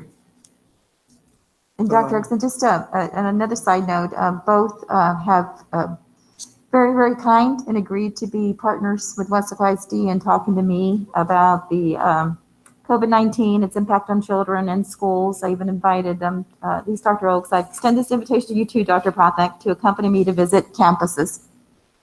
So, thank you. Thanks a lot for inviting. Thank you. You're welcome. Thank you very much, Thank you so Dr. much. For the question. Okay, Dr. Canales. So for the next item on the report, a little bit more about rapid testing. I just want to show some pictures of what's been going on in our schools. So Mr. Aguilar, if you forward the slide, this is the COVID-19 data to the rapid testing training that happened in our path. I'd like to thank all our nurses and administrators who received training on how to conduct and help out with the rapid testing if there's ever a need. Ms. Kaufman has done a tremendous job with her wonderful staff at our campuses. Next slide. We do have two videos, or the videos on both the curative testing that we're offering at the stadium Monday through Friday during regular business hours and the rapid testing on our campuses. Next slide. If you can see from the next slide, we do have the kiosks, so a big shout out to our maintenance department. For those who worked on constructing the kiosks, they're being used. They're very safe. There's little slots on the bottom. It's kind of like a movie ticket, except there's no movie. It's only you conducting the test for yourself on this. So great job to everybody who worked on those. They're on wheels, so we can roll them to where we need it. We usually do this outdoors. This is where we do it because we think it's safer. Next slide. Oh, there's me. I took the test again on Friday. I hurt myself. I stuck it in a little bit too deep. It went ouch, but I did. I was negative, so just went with our wonderful high school staff at Weslaco High School. Thank you for having me, and so did Dr. Garcia. Next slide. The testing locations for the rapid testing, they're at every single one of our campuses now. Next slide. Next slide. And just about the rapid testing, the times, people sign up for it on Fridays. We are testing on Tuesday, Wednesdays, and Thursdays. This week, I believe we're testing also on Friday because of the extended weekend on campus. Next slide. And we can test staff every 2 weeks. I want to talk about our vaccinations. There's a shout out to the entire district. Board of Trustees, many of you stopped by. Thank you so much. Our nurses were involved. This was led by our county and our city, and then Weslaco ISD, our nursing staff, again, was there to help administer the vaccinations. We're very proud of that effort. I believe that was about 1,000 vaccinations that were conducted on January 21st, 2021. So thank you again to the entire district for this efforts on rapid testing and vaccinations. Okay, a little bit on the next topic, Board of Trustees. I don't know if you have any questions about any of the information that we shared on that. Do you have Ms. Kaufman on the line and Dr. Garcia?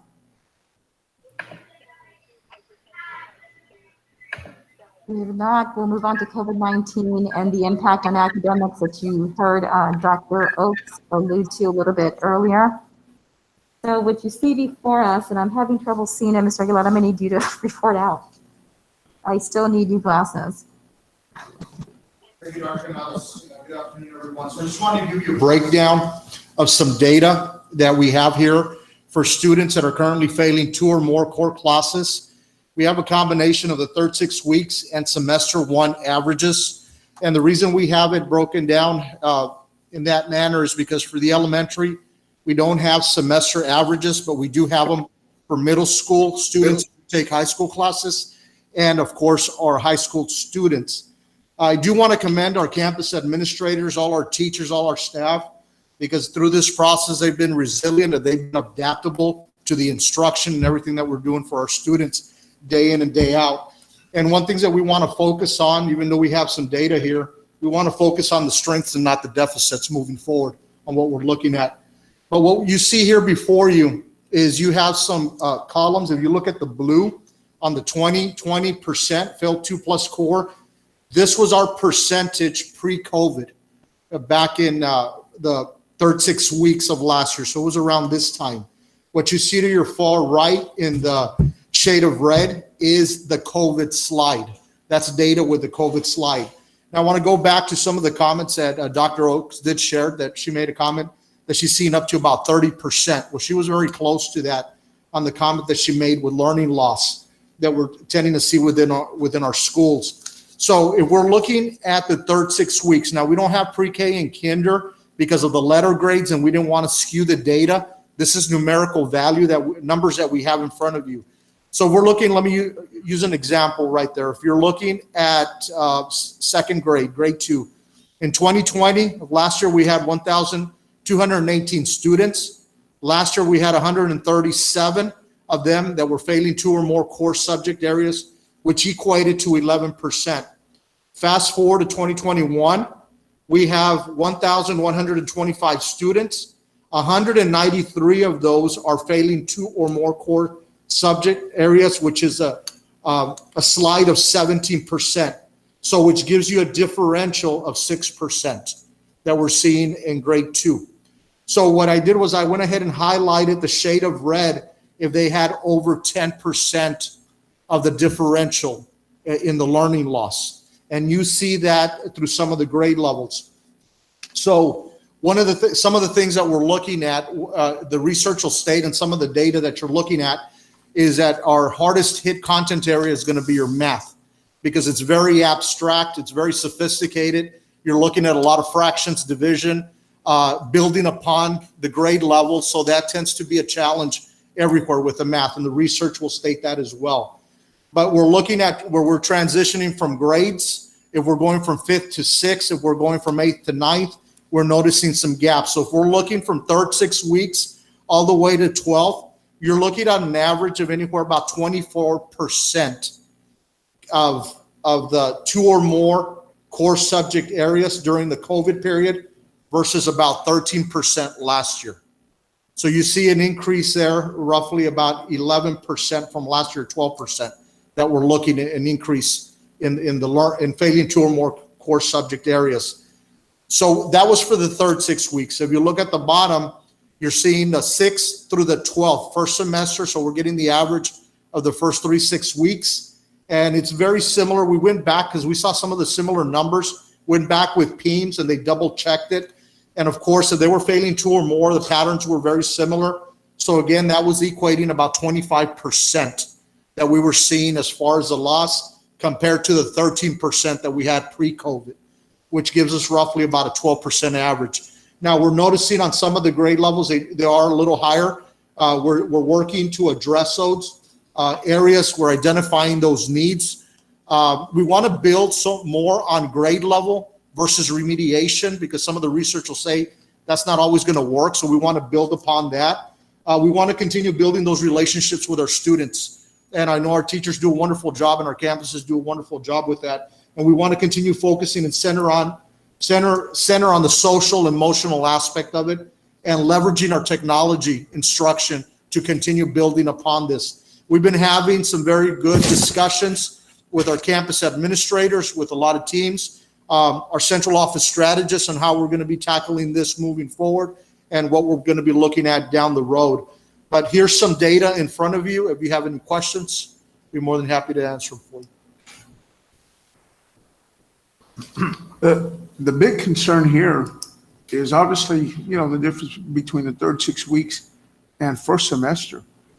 Your first semester, you fail the second semester, you don't get a credit. So right now, we have, for instance, in grade 6, and it's very small print, but 348 that failed. Those are kids that are not receiving that half a credit, correct? That is correct. So we're looking at some of the content areas going back.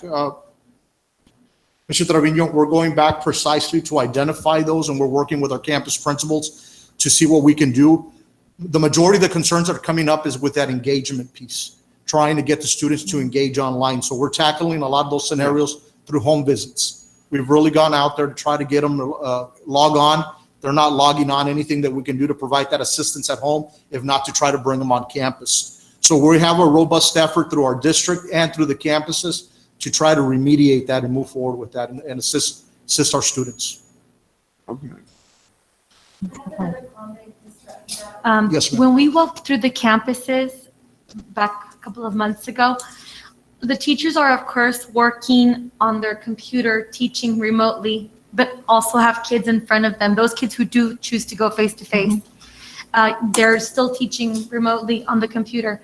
So let's say, we can get these kids who are failing to go back to school. Would a teacher who does have those kids who are failing in her classroom, would she be able to teach face-to-face? And then what would happen to those kids who are looking through the computer remotely? Is there a way, what I'm asking, is there a way where when teachers are going to start teaching face-to-face, and how would they do the computer thing? Very good question, Mr. Saita. Thank you for asking. And those are discussions that we're currently having. And TA has come up with different models and recommendations when it comes to split staffing, split scheduling, concurrent instruction. And we've gone through different discussions with our campus administrators, central office staff, to gather a lot of feedback, see what would be our best route. Campus administrators also took that back to their campus teams to discuss what would be the best interest.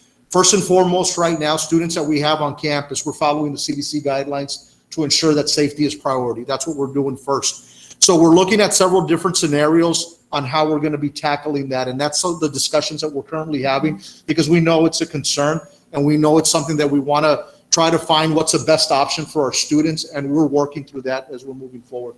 A very good question. Mr. Aguilar, my only recommendation is that, from looking at some of these numbers, even it's almost doubled on some of these. We're almost to the end of the 4-6 weeks, if I'm not mistaken. That is correct, sir. And, if we continue with this momentum or this pattern here, we're gonna have a substantial amount of kids failing for the school year, not just for a semester. So, I know that's a big task for you guys to but I think this is something that we obviously you couldn't have done it without the data, but something that we need to do like very, very soon. Yes, sir. Because this is alarming. This is a big number here. Correct. And going back, I know it's, and we hear it everywhere, and I know the president just, mentioned that it's a national crisis that we're seeing, everywhere.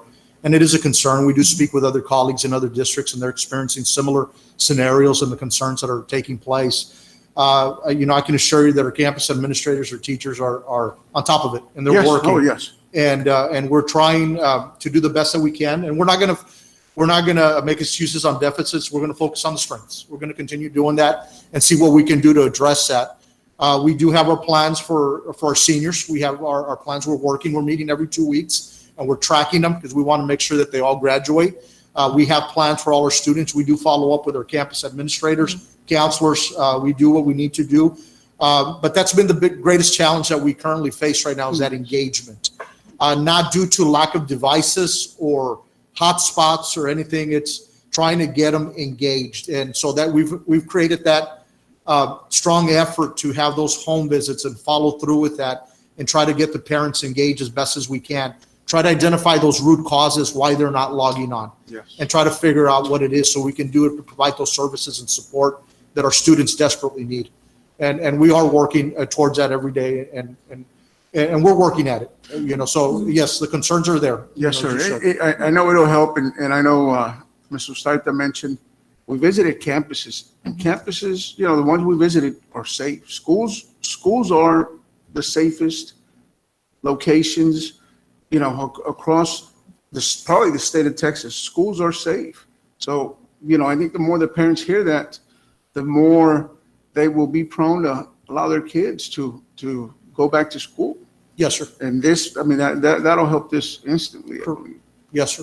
And we're currently right now trying to leverage all our resources to try to have more of that face-to-face. And we've had those discussions with our campus administrators and central office staff to start seeking out different systems and processes to try to bring that in a safe and orderly manner where we can provide those resources and support for our students. So we are looking at multiple, options of what we're going to be doing moving forward with that.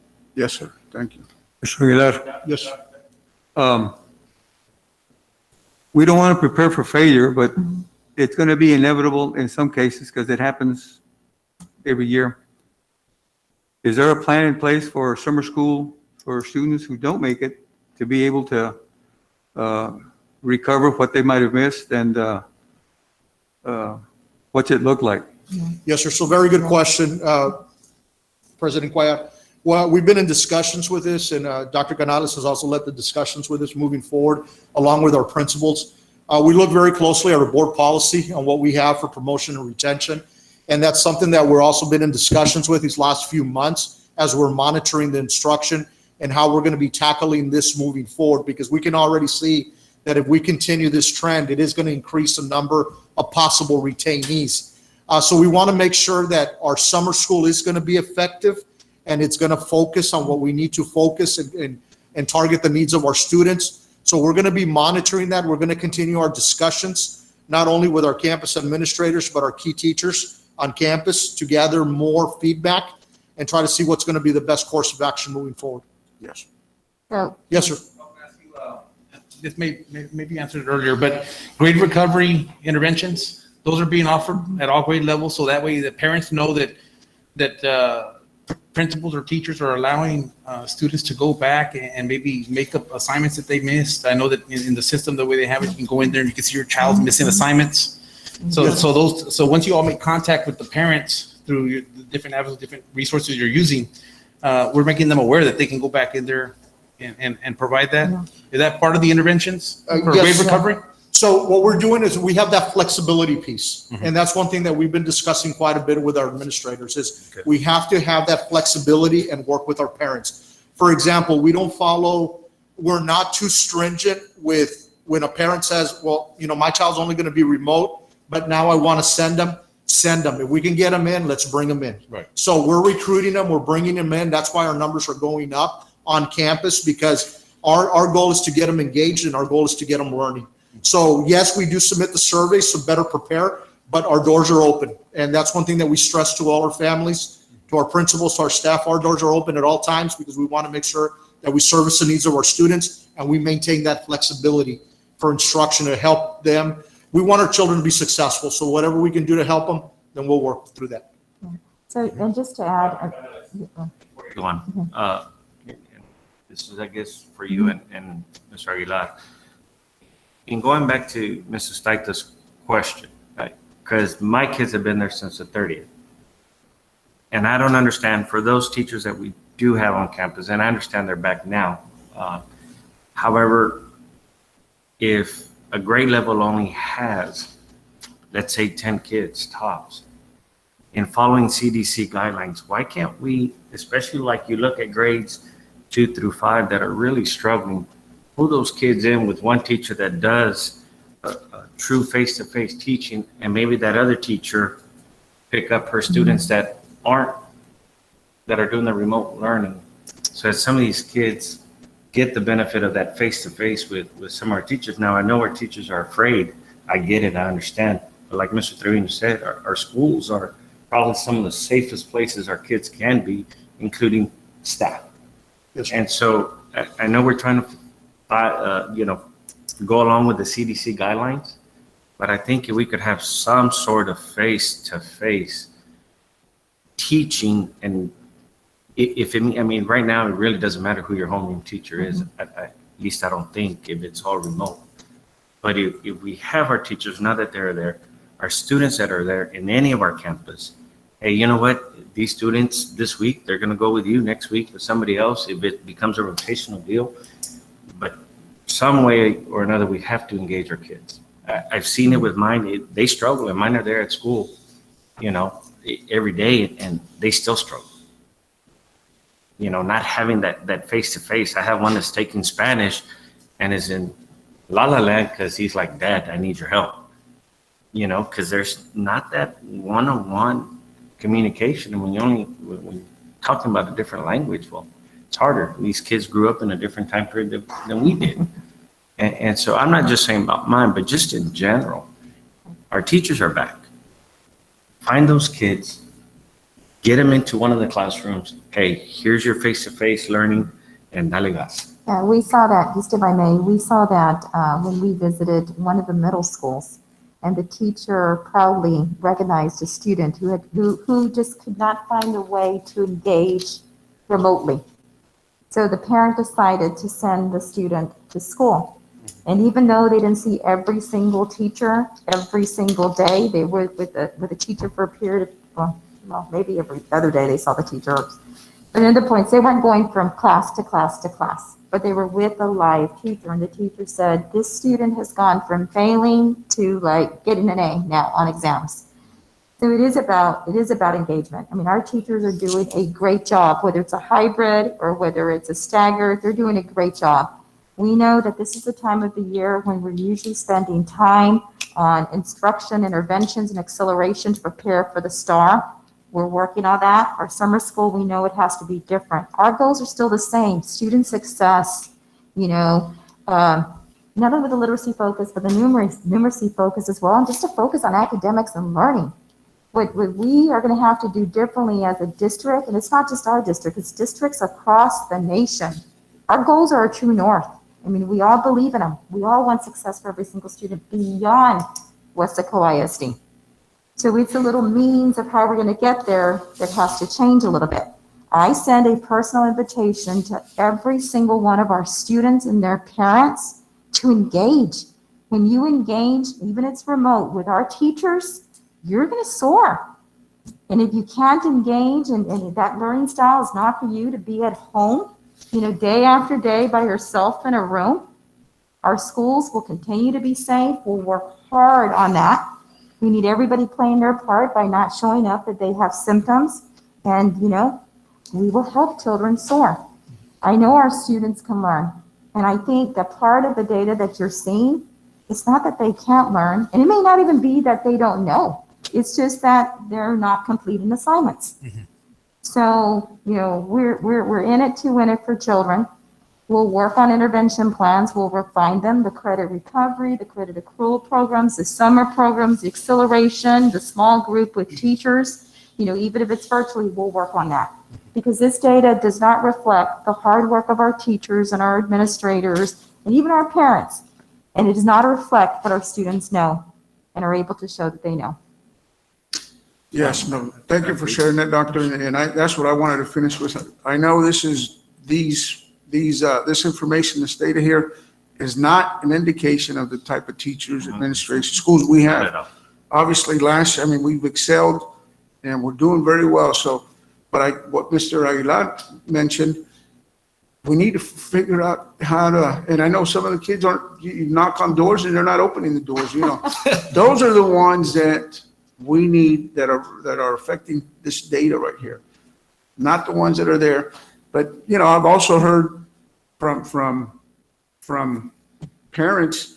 We send our kids, and this goes along what Mr. Gonzalez said. We send our kids, and they're sitting there staring into a cardboard or whatever. That's where it lacks that interaction. And I know you guys will figure it out, and I know it's going to be a trial and error, but I know we're losing ground here with this 4-6 weeks. Very strong points, Mr. Trujillo, Mr. Gonzalez. Thank you for sharing that. And just so you know, we are already receiving proposals from our campus principals right now for that face-to-face option to provide a lot of the support and remediation. So we are looking at different options outside of the regular day. Now, when we came back, we were having that transition, and due to the ransomware attack, we've been out since the first week of December, so we just transitioned back today. And, kudos to Carlos Martinez and his technology team, as well as our campuses. They did a wonderful job making sure that all our teachers would still continue with teaching and learning today. A few minor glitches, but we had a very good, strong, productive day.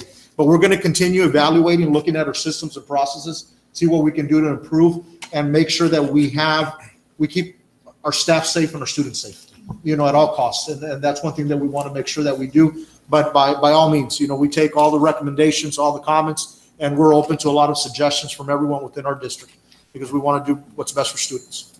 Dr. Canales? Oh. Go ahead. No, go ahead. Okay. Dr. Canales, when we talk under the superintendent's report, having our pediatricians, our medical professionals come in from the community and present and give us data, up-to-date data. showing the effects that COVID-19 has had on the academics and with the distance learning.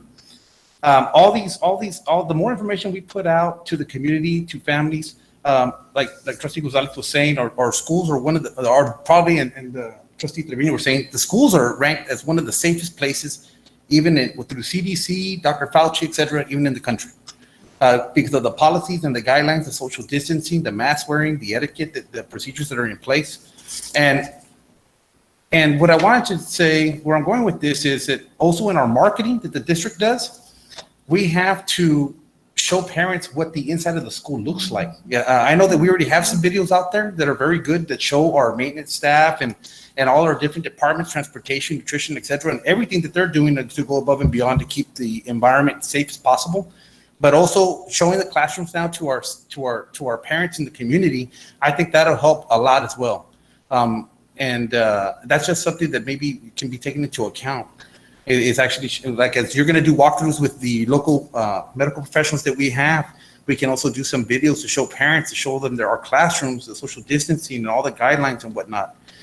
Because that's one thing that I didn't get to ask. I want to ask our medical professionals, because there are things that are categorized as super spreader sites or super spreader events by the CDC, medical research that's out there over the years.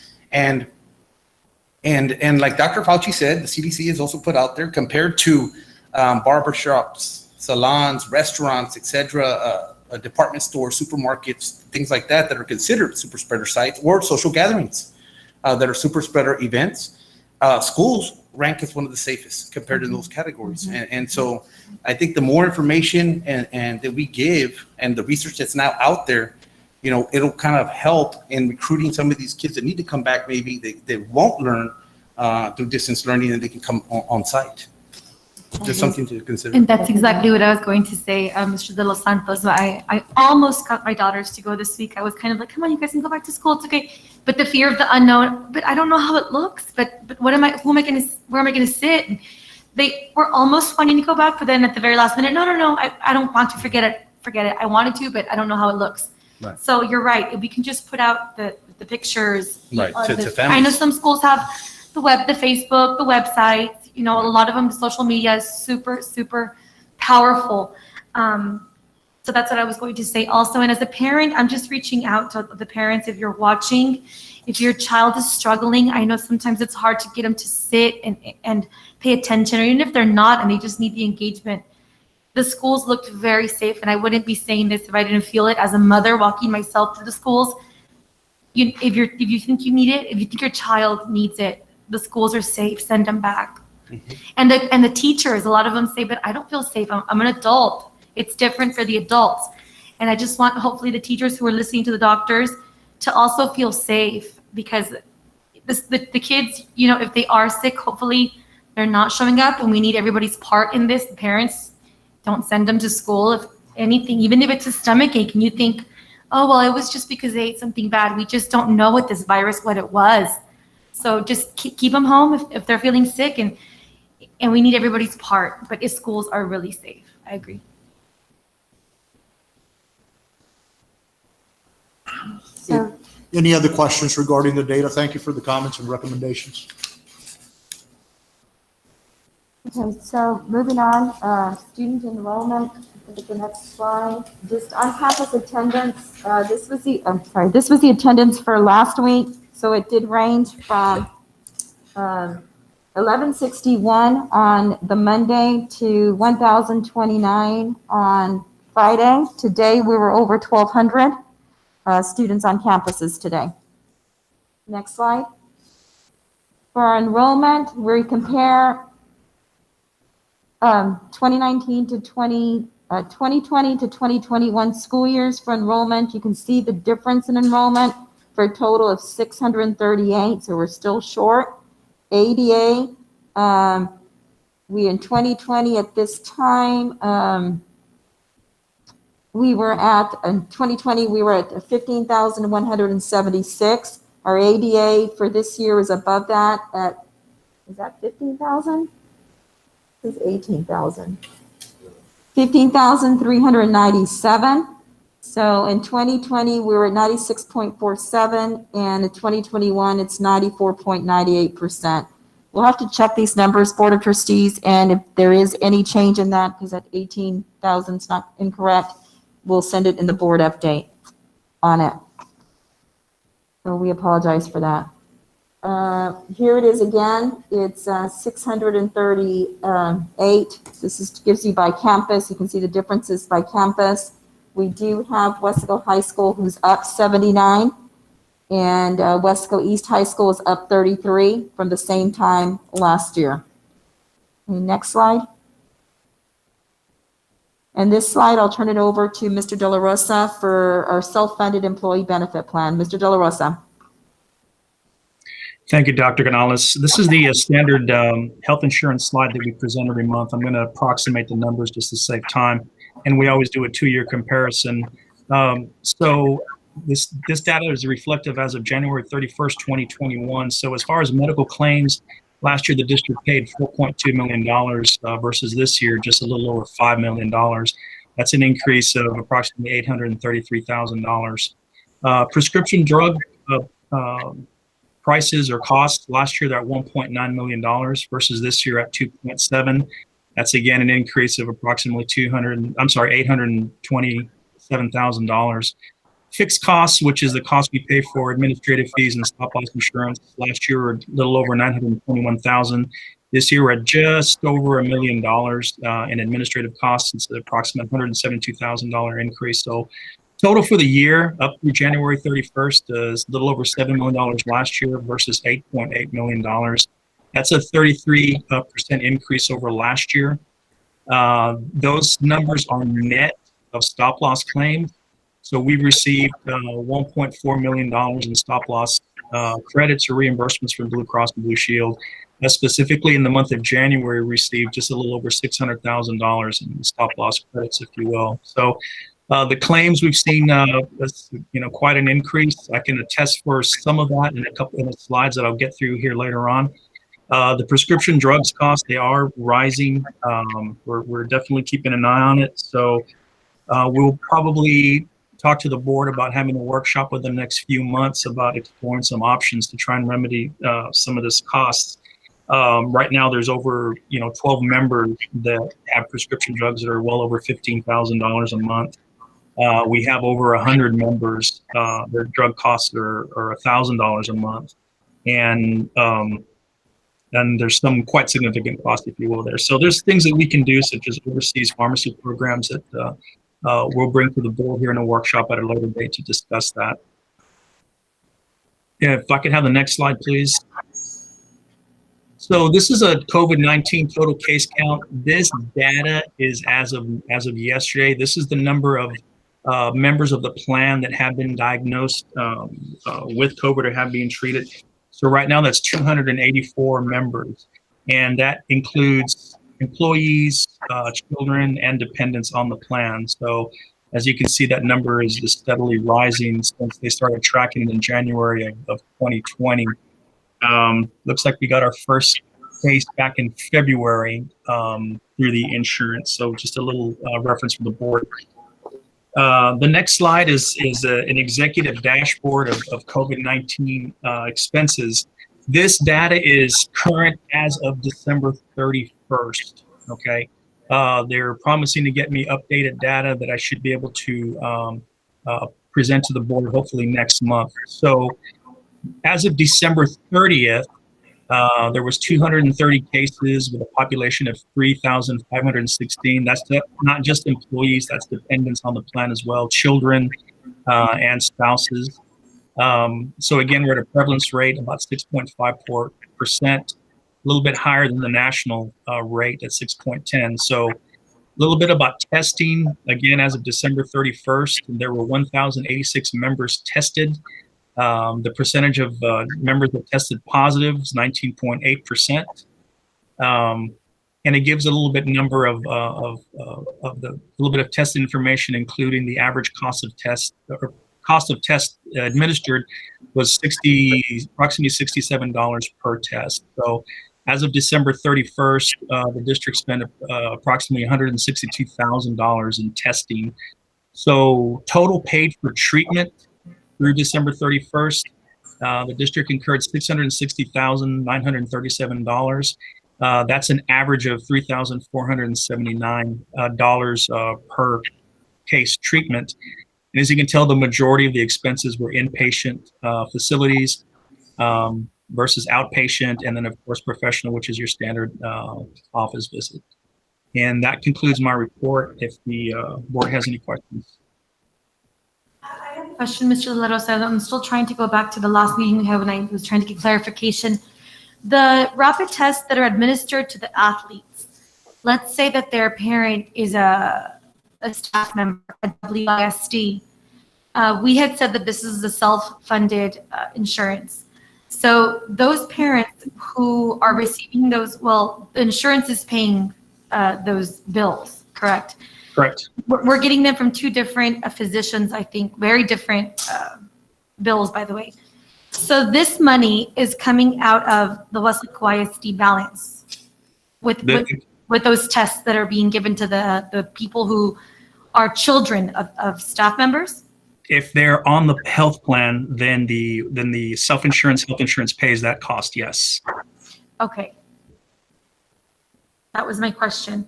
Because so then, I don't know, will the TEA test that we have, the rapid test, is it different from the test that they're getting as athletes, or can this substitute the one that they're getting with the physicians? I wouldn't recommend that. The Abbott testing that's going on at the campuses, that is only a screening. So as the physician previously mentioned before, it's not very accurate.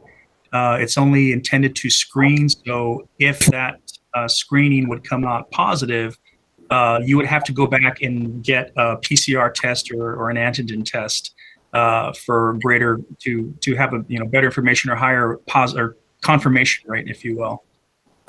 Okay. So the tests that they give the athletes are more detailed, more accurate. So they're different tests, they're not the same. They're different tests, correct. Is there a reason why the bills are so different? I'm not sure what you're referring to, Mrs. Stott, as far as the bill.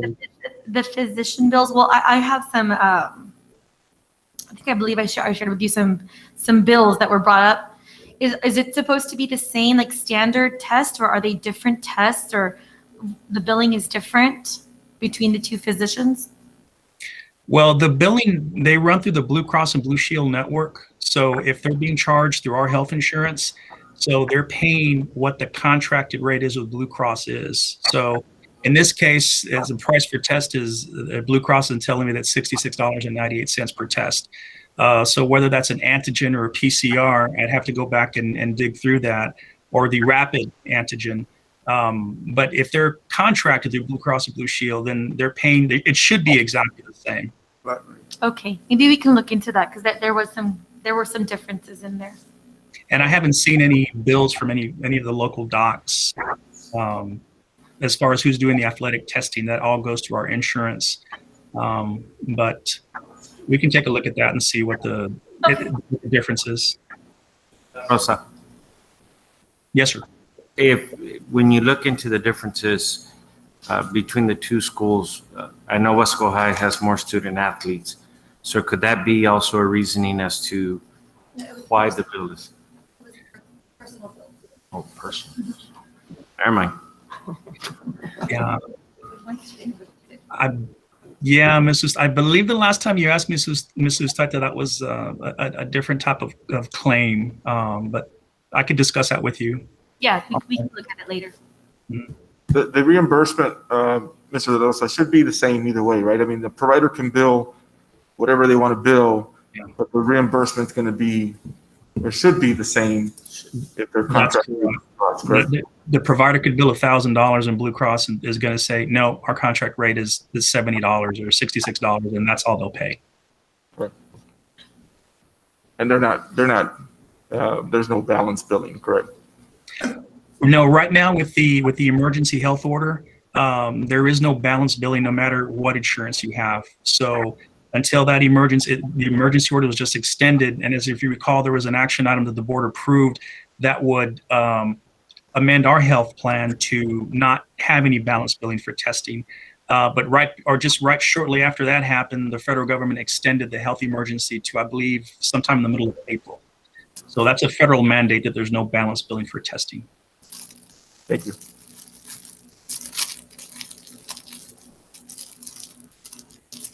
So, President Cuellar, that concludes the superintendent's report. If there are no other questions. Thank you, Dr. Canales. Thank you, Mike. Thank you. Item 13, consent agenda. Has everyone had a chance to look at the items there? Okay. I'm going to ask each of you anything you want to pull. Mrs. Susaita? No, nothing. None? Mr. Gonzalez? None, Coach, thank you. Dr. Jaime? No, sir, I have none. Jose Trevino? Hold on. No, sir. Mr. Nieto? None. Mr. Los Santos? None. Okay, do I have a motion to approve? You know what? I do have a question on the approval of budget amendments. Budget amendment? Yes, that would be item E, 13E. Is it all of it, Coach? No, it's down on number 1 and number 2 on the state bilingual fund. My question was, I'll make a motion to approve the consent agenda except for item E, number 1 and 4. 1 and 2 down at the bottom. 1 and 2. Yes. The bilingual department? Yes, sir. Okay, that'd be 4. Item 1 and 4? 1 and 2, sir, I think. 1 and 2. Bilingual and CCMR. Yes, those are the ones I have a question on. Okay, Andrew, what was your motion again? To approve the consent agenda except for to pull items 1 and 4. 1 and 2 on letter E. Yes. Okay. Do I have a second? Second. Okay, we have a motion by Mr. Gonzalez and a second by Mr. Nieto Yes, sir. to approve the consent agenda except for E, items 1 and 2, correct? Let's bring it to a vote and signify your approval by saying aye. Mrs. Sustaita? Aye. Mr. Gonzalez? Aye. Dr. Rodriguez? Aye. Jose Trevino? Aye. Mr. Nieto? Aye. And Mr. Los Santos? Aye. Okay, motion carries. Now, we go back to the item E. My question, I'm looking at the approval of budget amendments, and I'm looking on page 4. Page 4 for the state bilingual. Current budget amount was 55,402. Is that, my question when I was looking over this, is that what was budgeted for that? And then we have an increase of 69,920? Mr. Trevino, the budget 55,402 is the budget for that line item, that account. What was that on this? So that line, if you see to the very left, says 165, 13, 62, 99, 00, 871, 125. That account number, that is the budget that it has. So we don't need more money to that budget. The bilingual budget is a lot bigger than that. That is that particular account. We're only putting the accounts affected by the amendment. Okay, so that's just that one account. So, okay. Because I guess the same question is on the next page. Same thing. Yes, sir. It's the same answer. So for this account, you allotted 31,148? On those two accounts, yes. But how do we get from 31 to 203,000? The 203,000 is money from the 2019-2020 year that did not get spent, and it's being rolled forward to the new year, so we can spend it in the new year. Okay, so that's not necessarily being spent right now. No, That's just yeah, carrying the- over. Okay, Yes, sir. That's all that is. okay. My question to Thank- understand this better, Mr. Yes, sir. Sanchez. Yes, ma'am. So every fund has its own miscellaneous expense. Like let's say the local fund has its miscellaneous expense. The what is the other one? The bilingual fund. Bilingual has its own miscellaneous expense. They're all different in different funds. Yes. Okay, that's what I was trying to understand. Miscellaneous is a term that the Texas Education Agency puts on that account. Whatever is not in the other 6,200 accounts Mhm. goes on 6,299. And there's a long Okay. list of items that can go there. Because I saw they all have different account numbers, so they all belong to its own specific fund. Yes, yes, Okay. yes, ma'am. Mr. Reed? No, that's it. You satisfied? Yes, Number sir. two. Okay. Thank you, Andres. You want to move on that item now? Yes, sir. I'll make Okay, a move to motion to approve? approve letter E, number 1 and number 2 of the consent agenda. Okay, we have a motion by Mr. Gonzalez to approve I'll second. item E, and then we have a second by Mr. Nieto Mr. Los Los Santos. Santos. to, pardon? Mr. Los Santos. Yes. Thank you, I stand correct. Okay, we have a motion by Mr. Gonzalez and a second by Mr. Los Santos to approve item E, 1 and 2. Let's bring it to a vote. Mr. Saita? Aye. Mr. Gonzalez? Aye. Dr. Jaime? Aye. Coach Trevino? Aye. Mr. Nieto? Aye. And Mr. Los Santos? Aye. Thank you all. Motion carries. That now takes us to item 14, discussion items. A, first reading of policy upgrade 116 from the Texas Association of School Boards. Dr. Gonzalez. Board of Trustees, this is a no action item. It is a first reading. We'll bring it to you at a different meeting for approval. But update 116 contains 5 local policies. As districts, we have a choice with local as long as it's aligned to legal. And all 5 have been replaced. It also contains 1 exhibit, and of which 3 have been replaced. Included are also in update 116, 34 legal policies. That is the law. Those we don't have choices with, of which 33 have been replaced and 1 replaced table of contents. So the 5 local policies, Dr. Garcia has provided descriptions for you, have to do with CQB, technology resources and cybersecurity training, which is required annually and it's reportable. We have to report it that everybody has gotten it, including Board of Trustees members. So for that one, it is to ease compliance with the state law provisions, requires the board to select a cybersecurity training program and verify and report the training by district employees. Recommended revisions include the board delegating the responsibility to me. And with me, I have our cybersecurity coordinator, which we have to by law, and that is Mr. Carlos Martinez. So that's what that's about. The second one has to do with at-will employment, and its recommended revisions to clarify that an at-will employee's appeal of dismissal would follow the district's employee grievance policy and not begin with the board. So, it follows the same grievance policy as other employees. So that's another local change. DCE is another local change, is employment practices, other types of practices, and the recommended revision from CASB is to clarify that an appeal by employee whose non-Chapter 21 contract is not reissued at the end of the contract period would follow the district employee's grievance policy and not going directly first to the board. So it would be like the 3 levels. The next one has to do with health and wellness and medical treatment. And this policy service recommends several revisions to the policy on student medical treatment to reflect the guidance from the Texas Department of State Health Services and common district practices. So that has to do also with administering medication to children. And we do have TASB's recommendations if you want more information in a minute. And then GKA is community relations, conduct on school premises. It's a revision that specifies that a person filing a complaint regarding refusal of entry to or ejection from property based on Education Code 37.105 shall be permitted to address the board within 90 calendar days. This change aligns with changes made in Update 116 to the grievance policy on F and G and GF.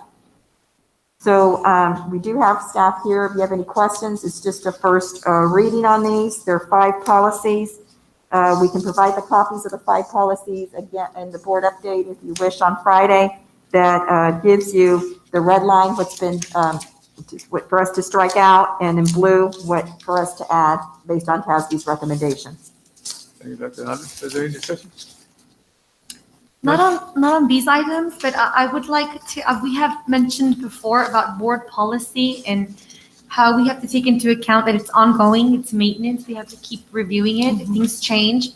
So that there are some things that we would like to review and look over that are already in the policy that I don't know when can we, does it have to be in a board meeting to go over the policy we already adopted, or little tweaks that we want to make, when can we do that? We can bring up any policy changes to local that the board would like to be considered. We can put that as a first reading on one board meeting and then approval on the next one. Okay. And we will get with TASB to we always work with TASB to get the language and the okay, yes, or you can't do that because in legal it says this. Okay. We'll work with TASB and we'll bring it as a first reading and then a subsequent board meeting for approval. Okay. And I think you just have to bring it up to Dr. Canales so to be able to put it on the agenda. Oh, okay. Thank you. Item B, interim financial report for the 5 months ended January 31st, 2021. Dr. Canales. Okay, Board of Trustees, we do have this on the superintendent's report. Mr. Aguilar, if you can pull up the superintendent's report again, please. And this item is a no action item, and it will be presented by Mr. Sanchez and by me. So just a couple of items on what's on this financial report for the community. You know, this financial report looks at the very, very top. It looks at our revenue sources, you know, how our money comes to our school district. And it consists of local, which is tax collections, investment interest, athletic events, and some other items. We also get our revenue from the state as part of the Foundation School program, which includes the average daily attendance, plus any weights for special programs, plus state comp, plus our tax collection effort. And then includes federal, which the majority is a national lunch breakfast program, federal programs, indirect cost, and SHARs. So this is our revenue stream. This is what drives our budget. So next slide. Next slide. So for right here, for our revenue streams, for local, we budgeted 24 million, almost 25 million.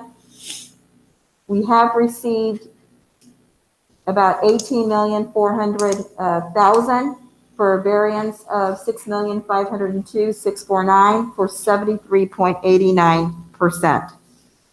That is of the local. So this is the money that we've received so far from local sources.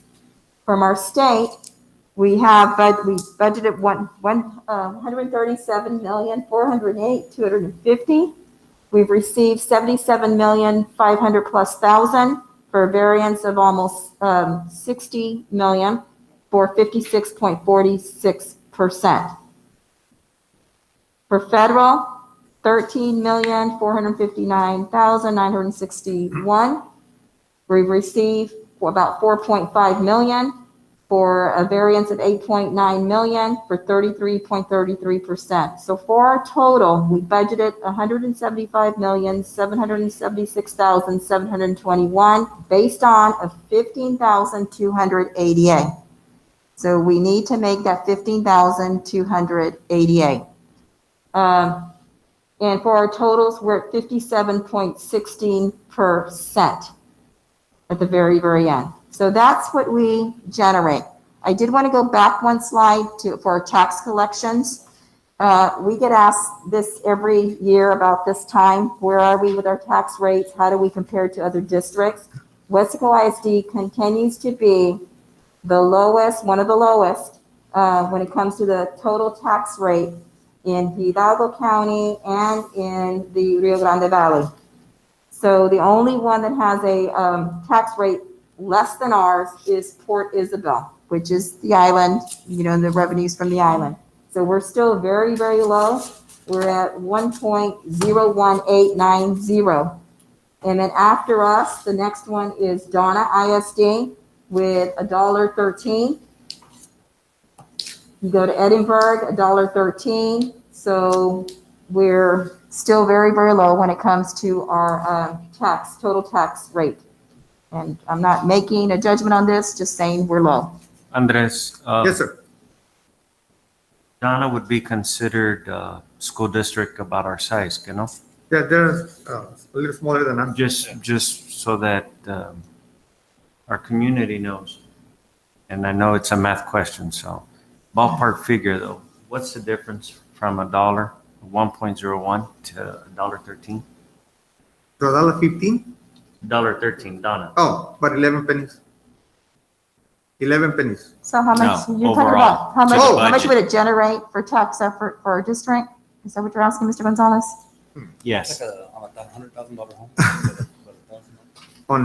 you're talking just the taxes, or you're talking about the state? The state is kind of hard to figure out because there's a lot of items involved. But this is the tax rate on a property at 100,000 for the taxable part. So it has us at 100,000 the value. The 11 pennies of that give you $1,100 more revenue to them than us.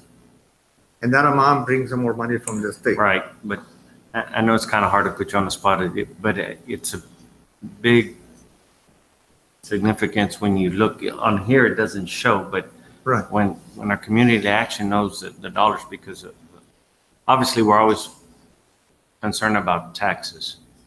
But sometimes when you're taxed this low, it doesn't generate some of that extra funding that could go to be used in a school district elsewhere. That was it. But I didn't mean to put you on the spot, just like you might have that answer. Yeah, because I think Donna's about 2,000 less, so they're about, what, 15,000 total, something like that, total And enrollments? we compare ourselves, we look at Donna, we look at Mission, we look at Harlingen.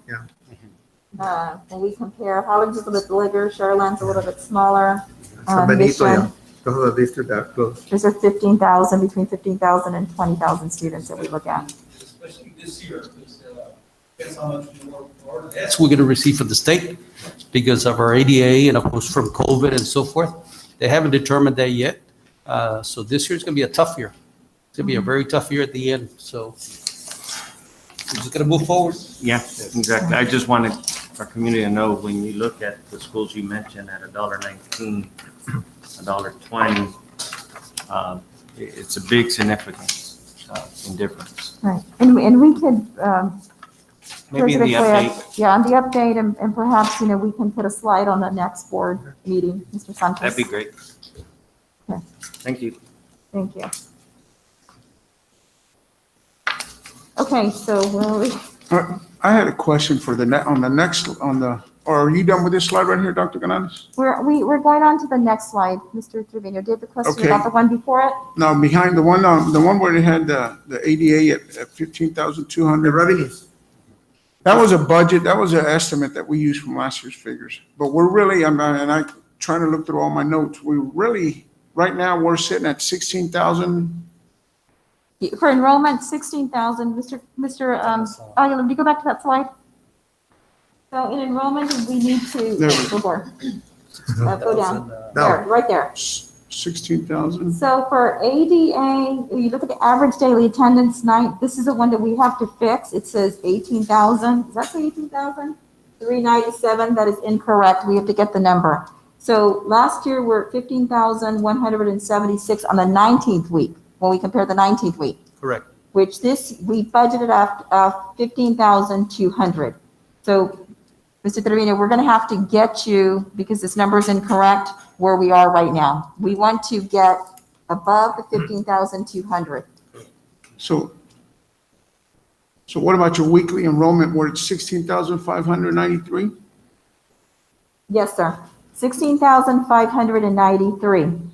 And of the 16,593 of the enrolled, there's some children that generate membership, they generate funds, and some that don't. And some generate half-day funds, like a pre-K. So what we want to do is, of the 16,000, 593. The ones who are in membership, we need them attending, right? So our ADA is 15,200 or better. So on a daily basis, we have 15,200 or more children involved and engaged in learning, present for learning.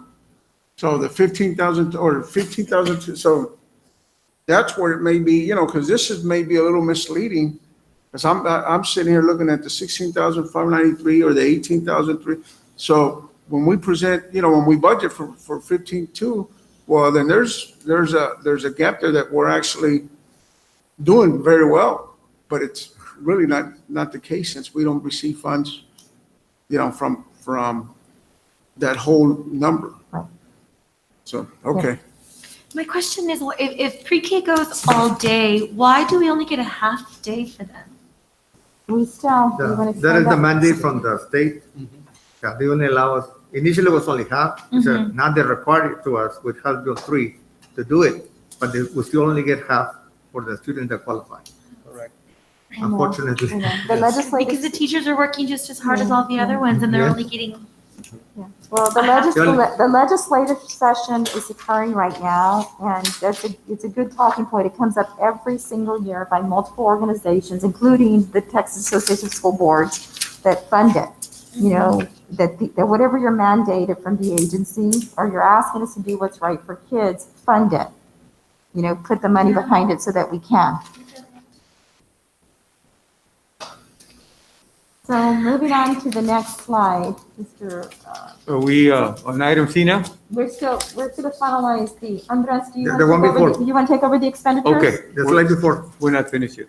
Yes, we're not finished yet. 2 more to go. So that's the revenues. For the disbursements, or what we like to consider the expenditures, you'll notice that the total at the bottom is about 10 million more than what we're receiving.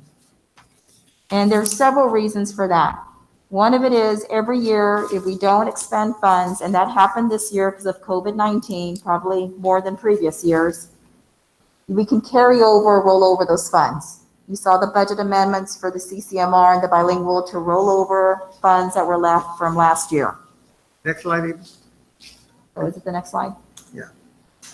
There. Okay, so that difference is about 10 million. So for our expenditures, our disbursements, we actually have more money than we're generating this year from the local, state, and federal revenue sources because we carried over, and at least for 2 of the items, I believe we took money from, or is it 3, from fund balance, like the incentive pay in December.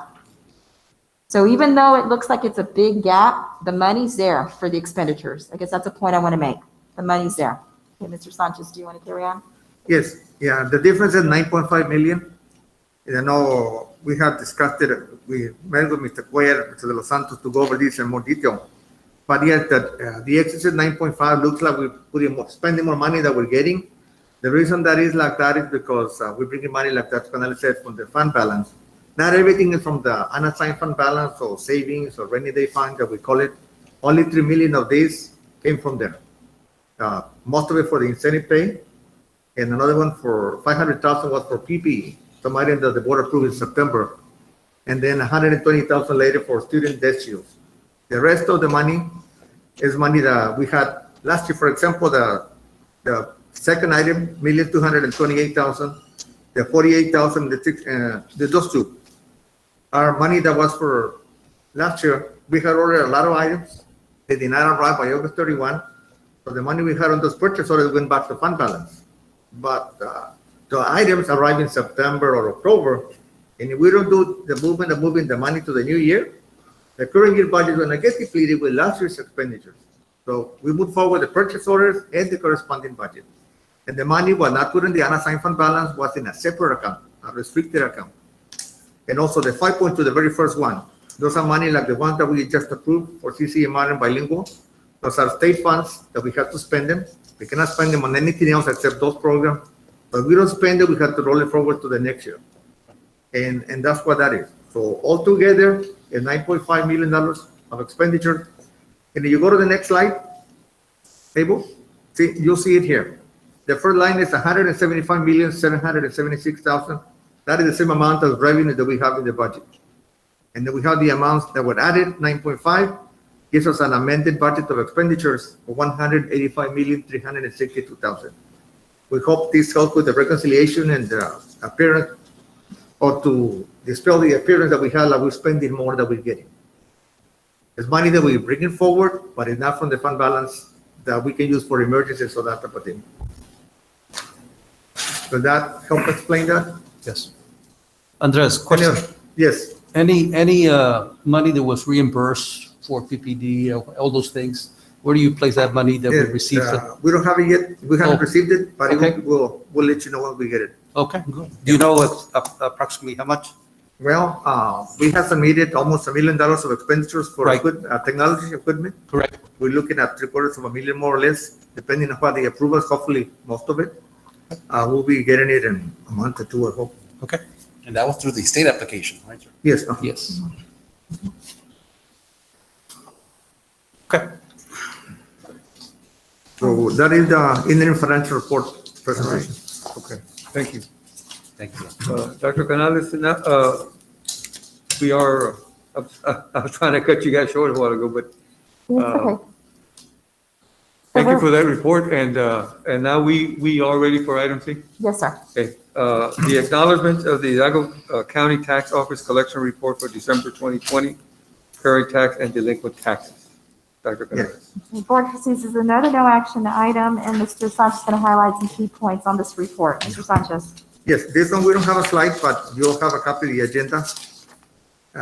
From the current taxes, of a levy of 25,670,000, we have collected through December 31, 11,089,000, almost 90,000. There's some adjustments of 476,000 that were added to the tax roll, and that represents 42.41%. Last year, through December 31, we collected 41.41%. So we have collected 1% higher than last year through December 31.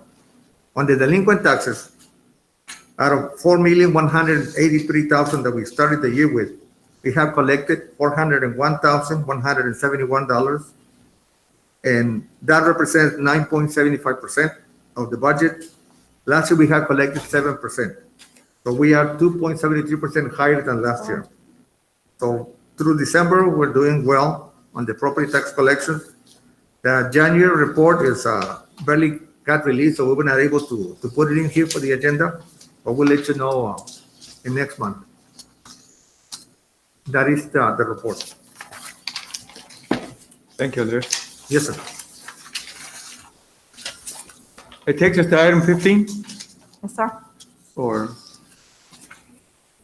discussion and possible action items. A, discussion and possible action to submit a nomination from within our local board to fill an interim position on the TASB Board of Directors. Dr. Canales. Board Trustees, just some background information on this. Trustees elected to serve are charged with carrying out the policies established by the Delegate Assembly of the Association.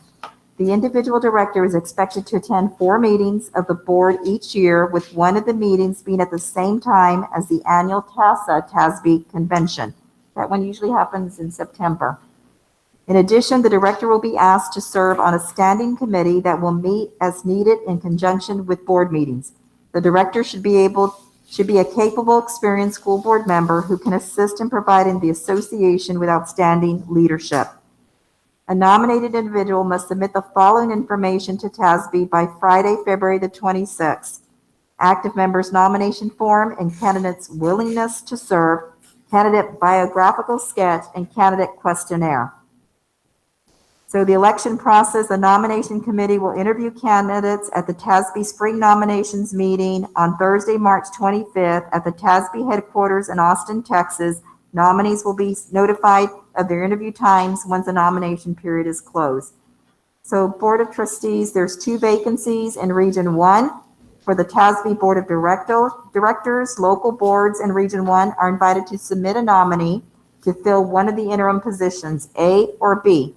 The local board's nomination of one of its trustees shall be considered the district's endorsement for that director position.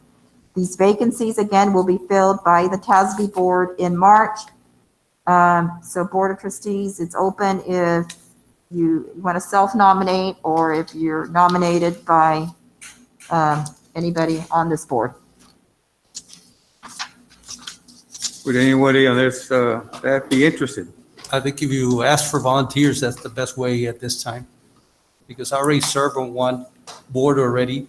I've served on some of it before, so it's good information and it helps our board. Now myself, I can't. I got too many things. So anybody else? But, you know, I looked at a lot of those requirements and they are pretty selective and they are going to ask for experience there. Yes. So after looking at everything, I was gonna throw the ball your way, Mr. Nieto. I wish I could, you know. I have already spoken to Mr. Gonzalez and he's got a lot of things to do and Dr. Jaime, I think you're. Oh, it's tough. I know that I would not. And for you youngins, they probably would put you through a very, very tedious process, you know, but, Right. So at this time, we have no volunteers. So do we take this as a no action item or just vote to not, I think later on, we can, if somebody from another district no. applies, we can endorse Yeah, that particular we can person. endorse if there somebody you else go. submits. I know that we did last year. Right. Right. So no action is required, President Guian. If at this time the board does not wish to nominate Right. someone from our board, no action is required. So we will take no action on this item. Correct. Let's move to item B. Discussion and possible action to submit application to the Texas Education Agency for the educator appraisal waiver for the 2020-2021 school year. Dr. Canales. Board of Trustees, we are recommending that you approve the application waiver to the Texas Education Agency for the educator for the 2020-2021 school year. So due to the disruptions of the 2020-2021 school year resulting from COVID, we want to request a waiver for all general teacher T-test requirements, including the student growth requirements and the student growth requirement in the principal evaluation system on TPES, which would apply to Texas Education Code 21.351, 21.352, and the applicable rules in Title 19, TAC, Chapter 150, related to teacher appraisal and student growth in TPES. So we're asking to waive the T-test for our teachers and the student growth portion for our principals. We're So seeking your moved. approval. Second. Okay, who moved for the approval? Mr. Nieto? And who second? Mr. Gonzalez.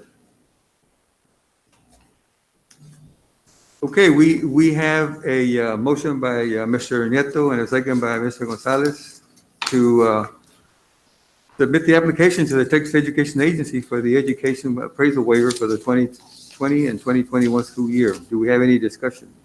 The only thing is for teachers, of course, they've been through difficult times this year. And I think it's important that we assist them with this particular time because they've done a lot, you know, and so to again do the appraisal this year, it'd be difficult for them. And like Ms. Ustaita said, some of them are teaching virtual and face-to-face, totally different than what you normally teach. So that's a reason that I believe in that. Any other discussion? You know, the classroom setting has now changed. Like I said, it's distance learning, it's virtual. Just even the classroom management of trying to keep kids focused and engaged over the computer is going to be difficult as well. So I think this is a very good move on the board. Okay, well, let's bring it to a vote and signify your approval by saying aye when I call your name. Mrs. Ustaita? Definitely aye. Mr. Gonzalez? Aye. Dr. Jaime? Aye. Mr. Vino? Aye. Mr. Nieto? Aye. Mr. De Los Santos? Aye. Motion carries. Item C. Discussion and possible action for the board to consider approval of the comprehensive annual financial report, CAFR, report for the fiscal year ended August 31, 2020. Dr. Canales. Board of Trustees, we do have presenters here today. We have Mr. Ricky Longoria, the CPA CFE partner, and Mr. Luis A. Lopez, the CPA CFE audit manager of the audit firm Burton McCumber Longoria LLP, and they will be making a presentation to us on the CAFR, the Comprehensive Annual Financial Report. So this report covers fiscal years from September 1st, 2019 to August 31st, 2020. The CAFR report includes a traditional audit report plus a supplementary statistical section that includes additional financial, economic, and demographic information. By law, TA requires that all school districts in Texas hire an independent auditor, certified public accountant to audit the financial statements and financial records of school districts annually. The audit report must be completed and approved by the board and submitted to TA within 150 days of the end of the fiscal year, which was, for us, was Thursday, January 28th, 2021. However, due to the ransomware attack of the district, some financial information, we were not able to provide it to the auditors between December 14th and January 7th. The Texas Education Agency does allow school districts to submit the audited financial report in a required data feed file up to 30 days after the 150-day deadline without being affected in the first indicator's rating for the related fiscal year. The Comprehensive Annual Financial Report is prepared in accordance with the Governing Auditing Standards, GAS. The Annual Financial and Compliance Audit Report is based upon Governmental Accounting Standards Board Statement number 34, Basic Statements and Management's Discussion and Analysis for the State and Local Governments. The Annual Financial Compliance Audit Report also reflects the effects of GASB 68 and 65. As per the auditors, the audit report has been issued with an unmodified, clean opinion, which is the highest audit opinion that can be issued. They did have two findings, and they will be sharing information about that as well. Mr. Longoria, thank you for being here. Thank you, Dr. Nales. I think you summarized my presentation pretty good. I'm done. You're surrounded. I am, and so I'll start with that. I'm going to apologize for those trustees that are behind me. Those are behind me. Certainly, it's not my intent to put my back towards you all at all. Again, it's Dr. Canales, and for the record, my name is Ricky Longoria. I'm an audit partner and managing partner of the firm of Burton McCumber and Longoria. We're honored and privileged actually to be part of your team. With me today, of course, to have Mr. Luis Lopez, who was the audit manager on the job. He was the one, he was really the one on, in the weeds, if you will, conducting the audit, working directly with Mr. Sanchez, and making sure that this got done. As Dr. Canales indicated, we did have somewhat of a glitch with regard to completing the audit just because of the glitch you all had with respect to ransomware. Certainly we got past that, and so here we are today. So thank you, Dr. Allen, for summarizing all that for me because it was great. So I am here to speak about or at least present the comprehensive annual financial report. There's actually a couple of things I need, at least certainly one thing I need to cover before we actually get into the body of the report. And I don't know, you all need to tell me what you have in front of you. Do you have a bound copy or do you have it on a computer? We have your booklet. Okay, great. Okay. I'm hoping that in your booklet you have just a staple letter. Okay. I'm going to start with the governance letter. Certainly, I'm not going to read the letter in its entirety, but I want to certainly share the spirit of the letter. And so this is what's called the governance letter. And the purpose of this letter is really to communicate, to you as trustees, the conduct of the overall audit, the scope of the audit, and things of that nature. And so just to confirm, the period that we're talking about is for the year ending August 31st, 2020. And I know as trustees, what you're probably more concerned about is where are we today and where are we going? But the reality is by statute, this audit has to be done. And so as auditors, we tend to be historical basis, right? Because we're always looking back as to the reasonableness of the numbers, which is really important because the numbers that we're auditing are forming the foundation of the decisions y'all are making right now. Okay, so we're here a third-party confirmation of that basis. Our audit was performed in accordance with government auditing standards, also in accordance with uniform guidance.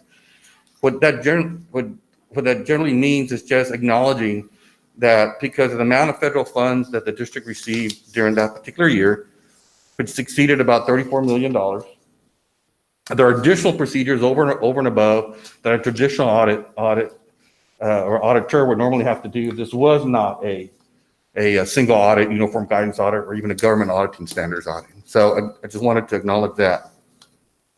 One of the other things, and part of this letter is really meant to bridge what we call the expectation gap. The expectation gap meaning what you as a trustees or board expects from the auditor and the reality of what a financial audit really means. And so when we conduct our audit, most folks think, and I'm not saying you all think, but most folks think that an auditor is almost blessing the entire financial statement. Okay, that the auditor has somehow gone in there and audited every transaction and every activity that you as trustees have approved, and then that approval worked its way down through the system. And certainly that's not the reality of what we do. What we do as auditors is our primary objective is to opine, meaning we express an opinion on your financial statements to determine whether they're fairly stated in all material respects, and then acknowledging that in that process that there are estimates in your financial statements. For example, depreciation expense on a piece of equipment is somebody's best guess on how long that equipment's going to last, right? And so just kind of sitting back and saying, hey, does that make sense in the years that they assigned to that item, as an example. Another example would be your collection of taxes. Heard y'all's tax report earlier. We all know that, certainly in a perfect world, we'd like to collect 100% of all our tax revenue, but that's not reality. And so there's an allowance for, for bad debt, uncollectible taxes. Again, we sit back and we say, okay, well, most districts will use like a 10-year average or 10-year historical basis in order to come up with that number, allowance for bad debt. So again, just acknowledging that there is some judgment involved in a financial statement. It's not always to the penny or things of that nature, okay? The other thing I need to convey is just acknowledging that we did not ever have disagreements with management. They want us to let you know that to the extent that there was a disagreement with management, but certainly that we will let you know and tell you what the spirit of that was, but that was not the case here. Acknowledging that management is taking responsibility for the financial statements. Again, going back to that expectation gap. Since the auditors are not involved in the underlying transactions, we don't approve the transactions, we're not involved in the transactions, then the foundation for which these financial statements are built upon really it's not us, it's you all as trustees. So just acknowledging that management takes responsibility for that. And just a couple of other things, just acknowledging that to our knowledge, as it relates to auditing matters, y'all didn't go out and seek second opinions and things of that nature in order to change our opinion or affect our opinion. Now, with that said, I do need to acknowledge one thing, and I'm going to guess that you all discussed this at some point in time.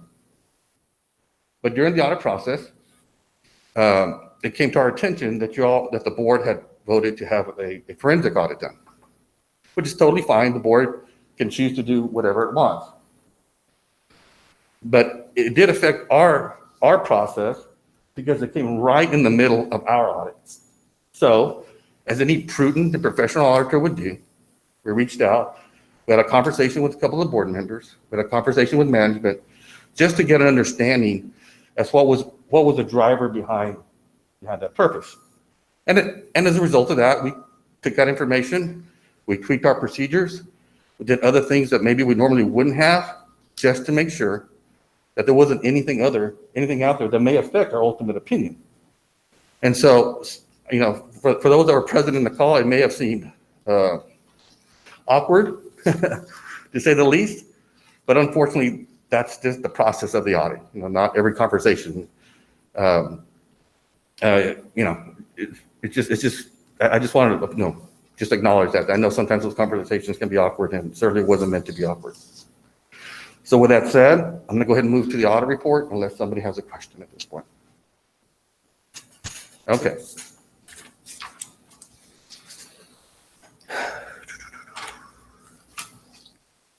So, Mr. Sanchez, did you give him page numbers? Yes, they have. Okay. So I've given Mr. Sanchez a list of page numbers that I was going to kind of focus on. Again, this is a 150-page report, and most boards want me in and out in about 5 minutes because it's late. But I would like to speak to certain things within the body reports. I think that they're going to be helpful for you as you all move forward in your decision-making process. So first, I'm going to turn to page 9.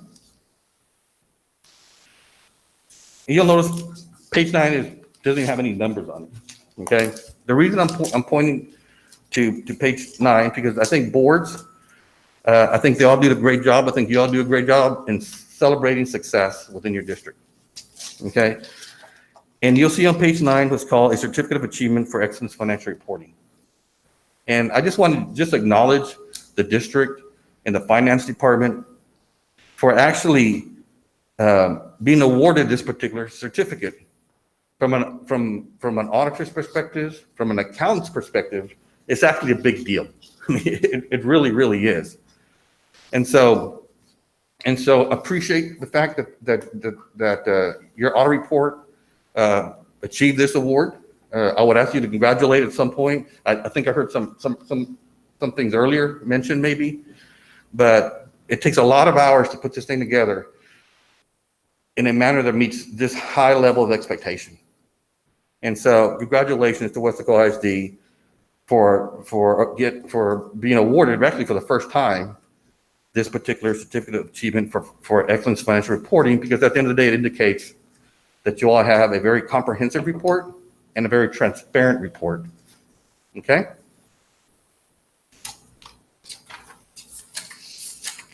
I'm going to ask you to turn to page 17.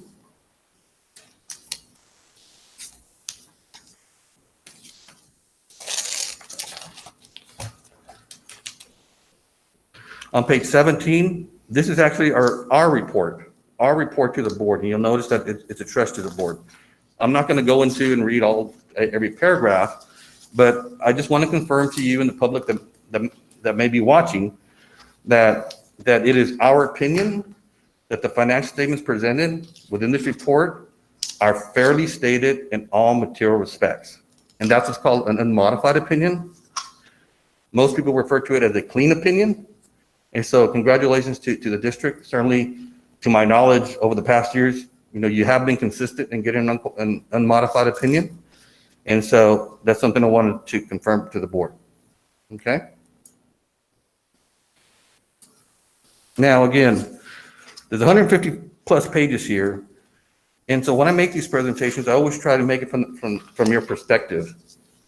I don't think anybody expects a board member to be an accountant and understand the details of an entire report. In fact, most boards that I work with prefer just to hear the highlights.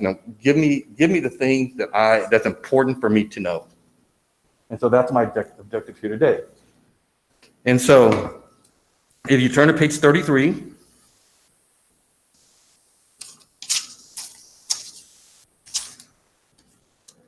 on page 33, you'll see the balance sheet. And if you're not accustomed to looking at these type of reports, one of the first things you'll notice is, wait a minute, where's my fixed assets? Where's my debt? I mean, you call it a balance sheet, and maybe, through your personal experience, you may have prepared a balance sheet for yourself, and they asked you to put these assets and liabilities on there. Understand that under governmental accounting, they have a different method of accounting, and that method of accounting does not account for fixed assets or debt on this particular statement. But the importance of the statement lies really in one particular number. If you go down to line 3600, and I'm going by the data control codes on your left, you will see an unassigned fund balance of $39,032,046. That's part of your general fund. Okay. I always tell board members who maybe aren't as savvy in reading financial statements, I said, look, if you understand that any government entity pretty much lives and dies by its unassigned fund balance. If you can just get that, wrap your mind around that, just one number, and the importance and appreciate the number, you will do well. Because certainly there's a lot of other numbers, but if you can just focus on that one number, and so even with the board that I work with, you'll have board members always asking, well, what's the effect on the general fund? What's the effect on the general fund? And just that alone really expands their understanding and appreciation for that number. And of course, that number really kind of doesn't mean anything unless you compare it to something, right? Okay, at this point, I'm just telling you it's a number. Last year, that number was 38 million. So y'all were able to increase that about $1 million. That's a good thing. TEA puts out guidance as to how much fund balance is appropriate for a school district. And their guidance says that a school district should aim to have what's considered 75 days in available fund balance within their general fund. I will tell you that based upon my rough computation, you have just a little bit over 80 days available to you. Check mark. That's a good thing. Okay. One of the other things, I'm not going to turn to this page because I don't want everybody turning pages back and forth because we'll get all lost.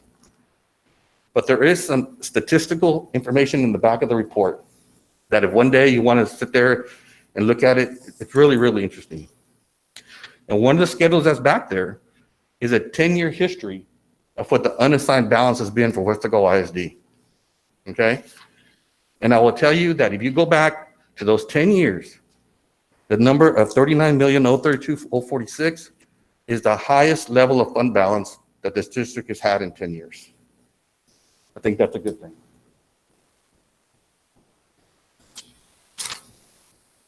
We turn to page 35.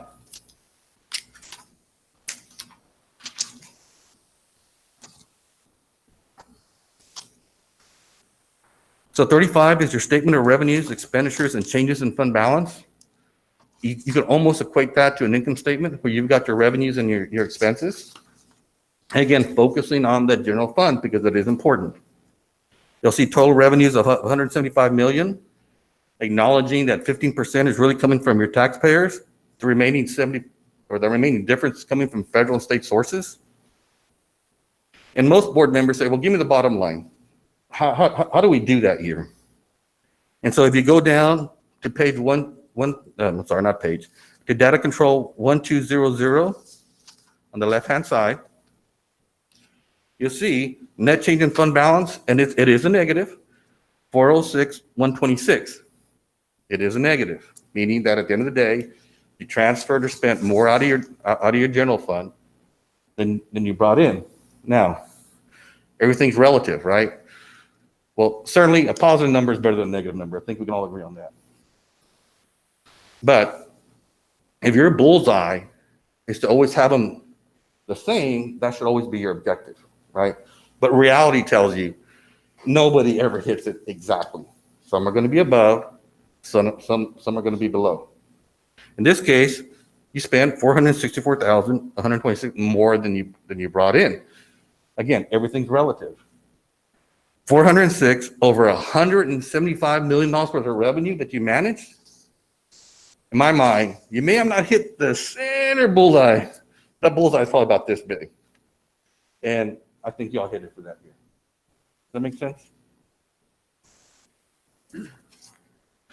Now, I had mentioned earlier that if you go back to that balance sheet, I said, look, the balance sheet may look different to you because you don't see assets, you don't see liabilities, right? Because it's not a normal balance sheet. It's under accounting specific for governmental entities. So if we turn to page 62,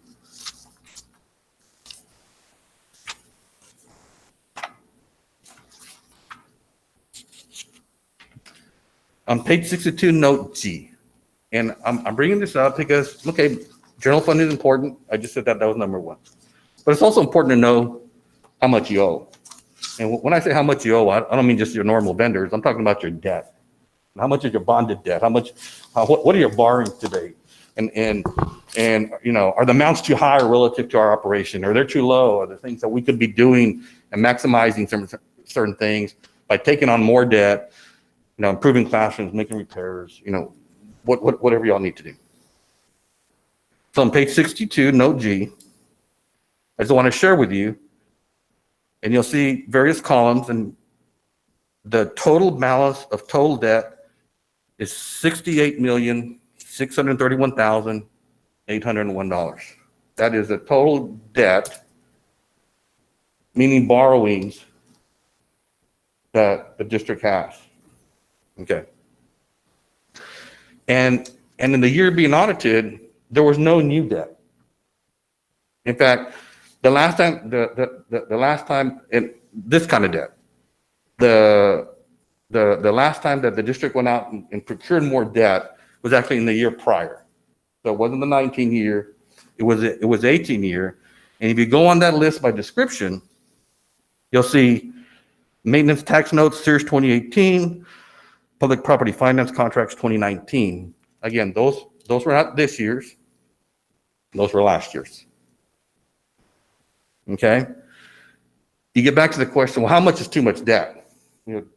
Or can we take on more debt? And unfortunately, I think your financial advisor is really the one who can better address that question. But I will say this. Again, if you were to run to the statistical section in the back, you'll see how much debt that the district has had over the prior 10 years. And so that's a data point as to, wait a minute, how does my debt today compare to maybe my debt 3 years ago or debt 5 years ago? And so, again, you can look at it various ways. And so I said, what was the average debt outstanding over the past 10 years for the district? I just took all the debt outstanding, divided by 10, and I come up with a number. And how does the number that I have today compare to that average? Okay, I will tell you that just a simple math, that the amount that you're carrying today is less than the average that you carried in the prior 10 years. Okay, just as a data point. As to whether you should or can or should take on more debt, certainly I think that's really your financial advisor's call. But I just want to let you know where that number is.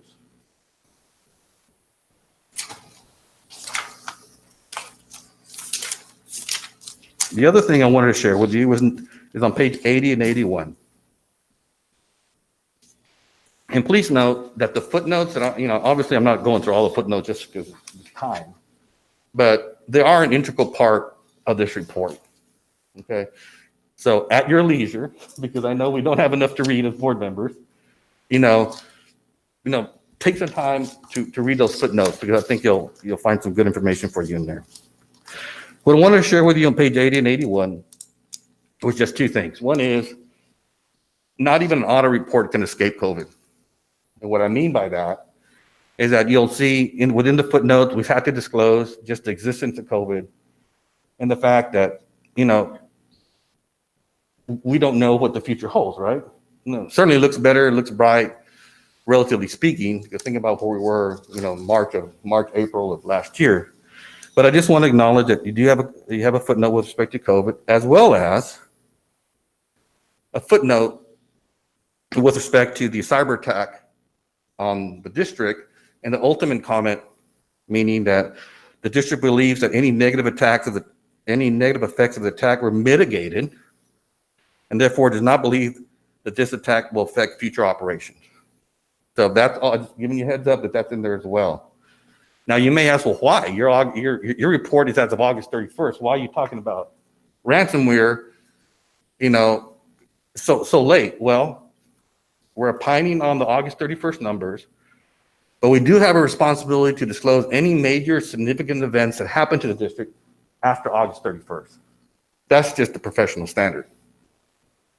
Okay, and that's why that's in there.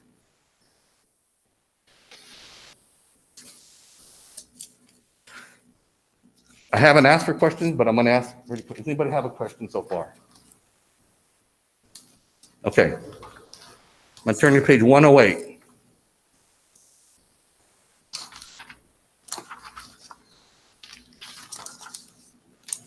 And there's a specific reason why I'm asking you page 108, okay? last year, when I made the audit presentation, one of the things I brought to the attention of the board was the trend of the self-insurance fund. So you see 108, you'll see 3 different funds. You see a self-insurance fund, you'll see the the workers' comp fund, and you see the employment fund. And so my comment to the board was this, and I'll be honest with you, I think they already knew it, was that self-insurance fund was trending negative, and at that point, it actually hit the negative point, okay? The board had already taken action to mitigate that. That changed the rates, they took action to control cost. And you'll see that for this year, whereas last year it was a negative $135,000. As of August 31st, remind you, August 31st, it actually increased its balance, its available funds, to $3.2 million. Okay, and the board did that, the district did that, attacking both sides of the equation. Increase revenues by increasing rates, and I know those are tough decisions to make because they affect employees and things like that, but you had to, otherwise this thing would be insolvent.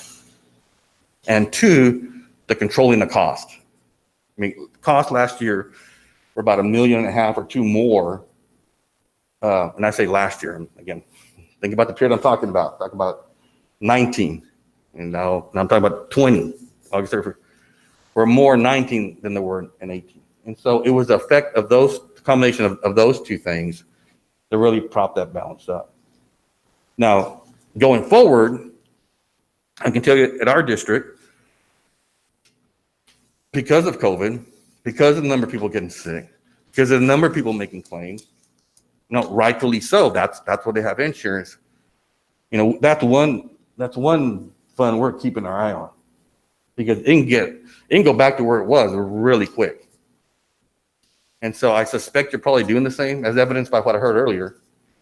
But just a reminder, because I brought it up last year, I wanted to address it this year.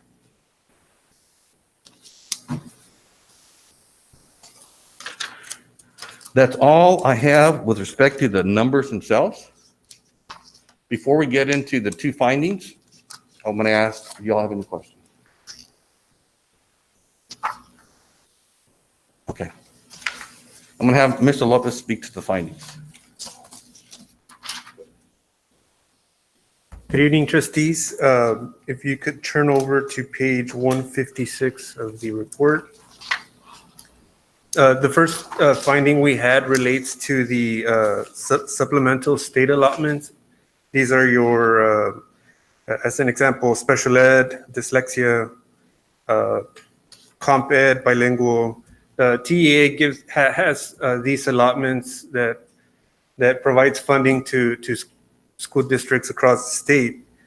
One of the requirements with these allotments is that districts are required to spend a certain percentage of the total allotment that the district is granted by TEA.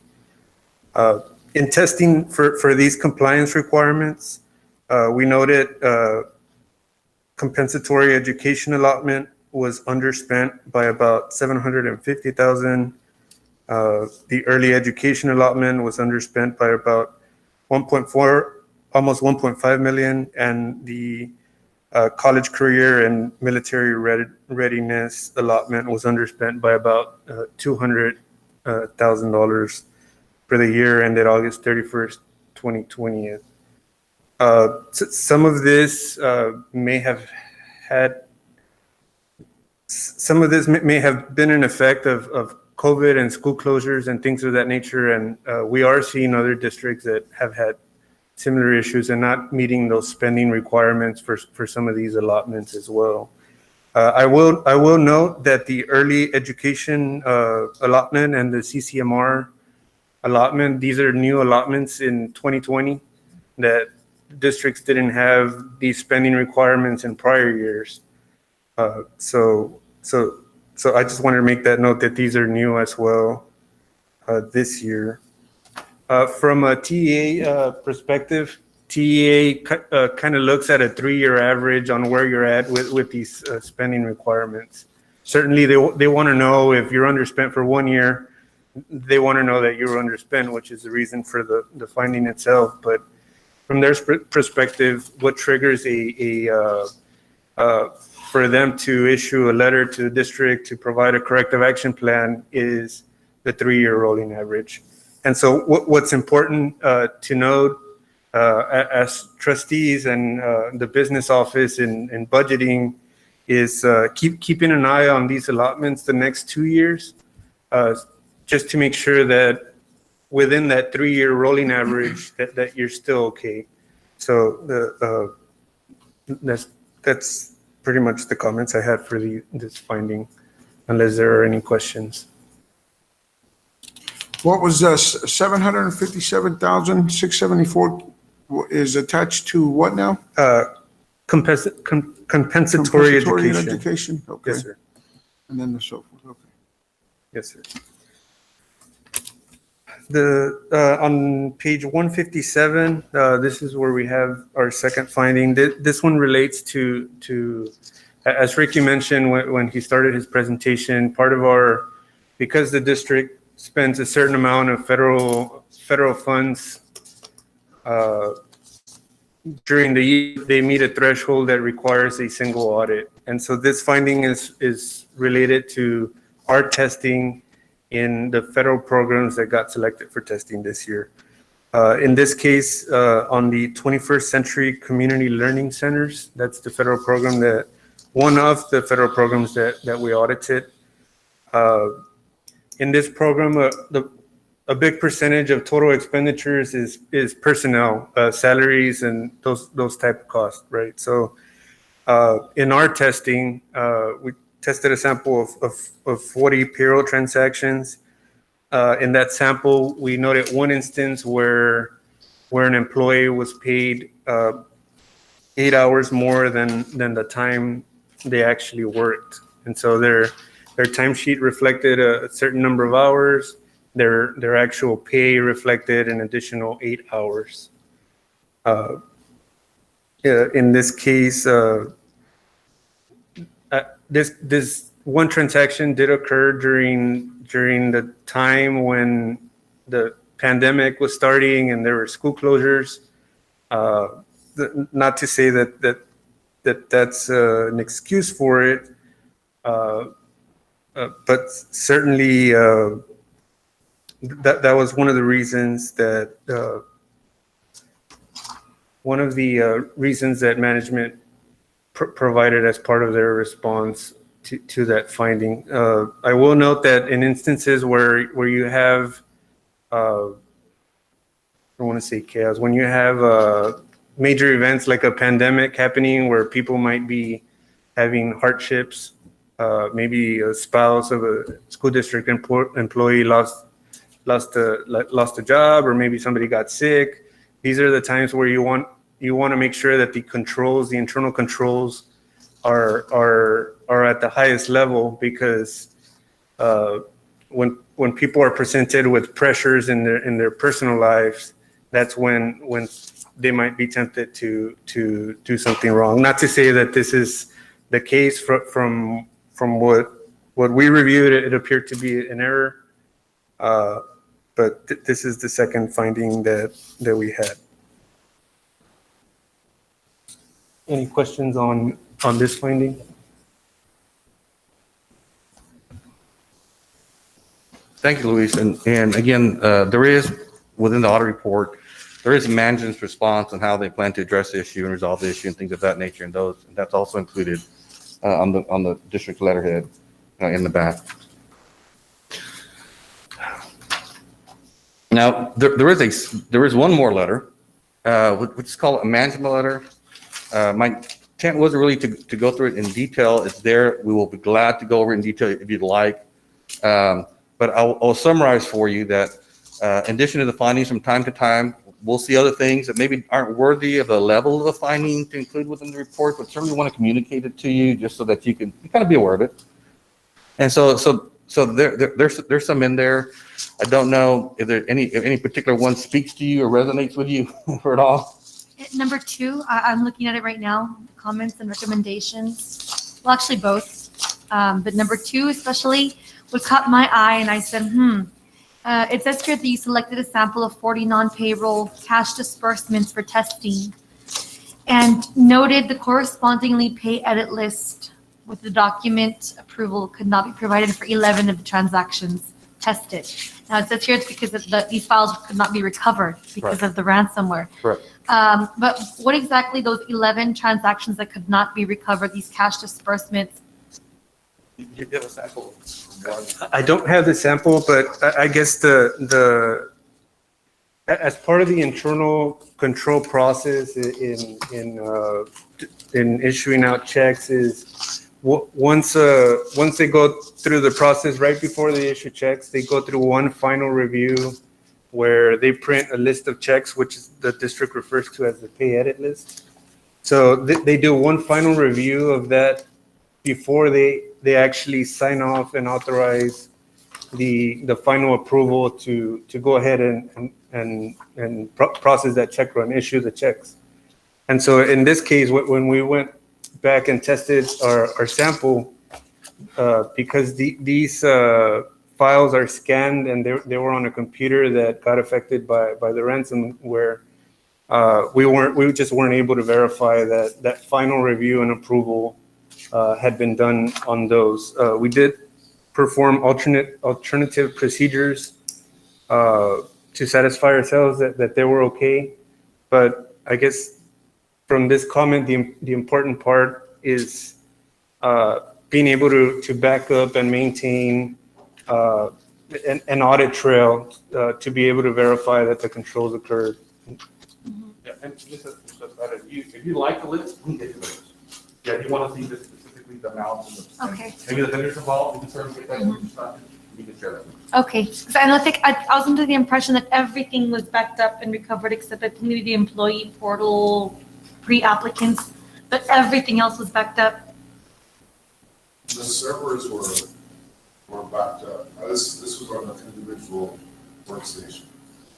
Those individual workstations, like something else, and that's not part of my data. Something different. And again, if you'd like the specific, get you.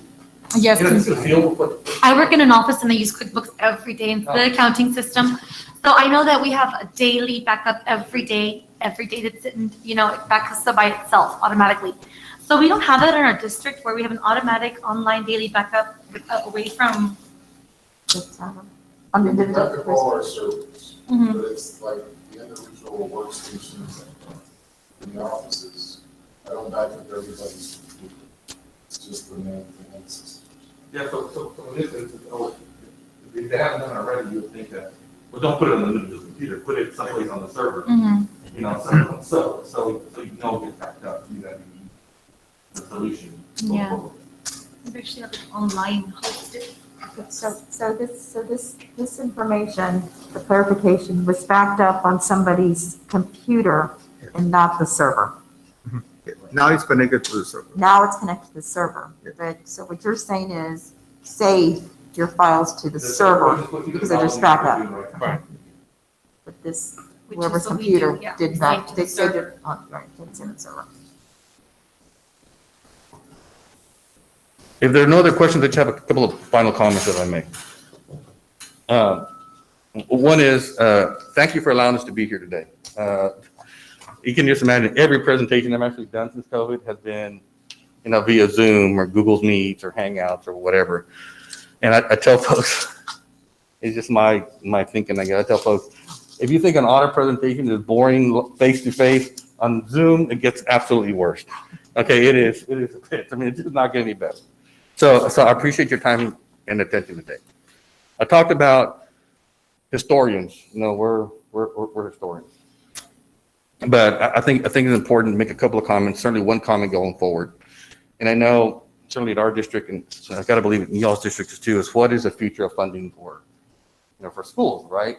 If you think back in July sometime, or I think it's June and July where really the state was at its peak, the comptroller of the state of Texas came out and projected almost a $5 billion shortfall in state revenue.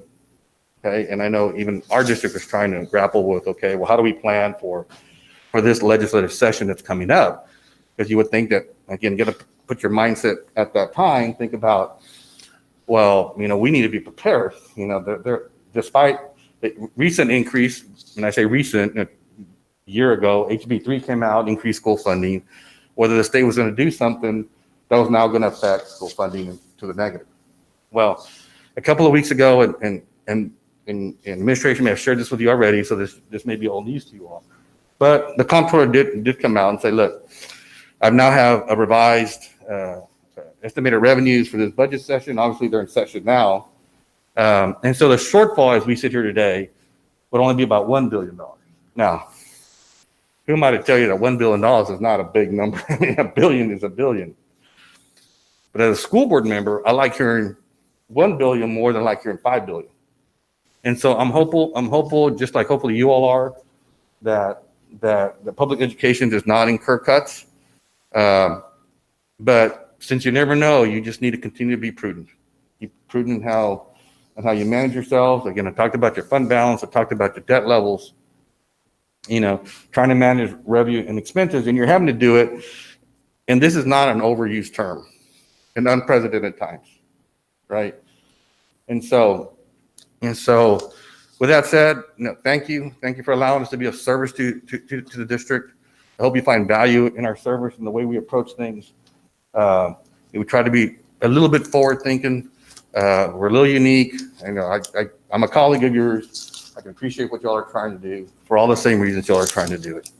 So thank you. Thank you. Thank you. Thank you. Thank you, man.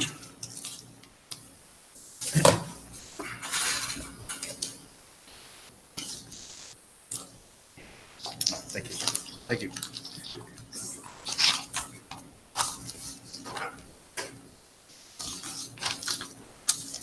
I'll make a motion to approve the financial report. Second.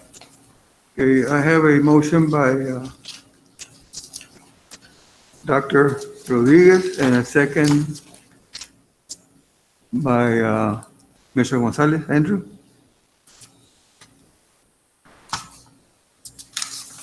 Is there any discussion?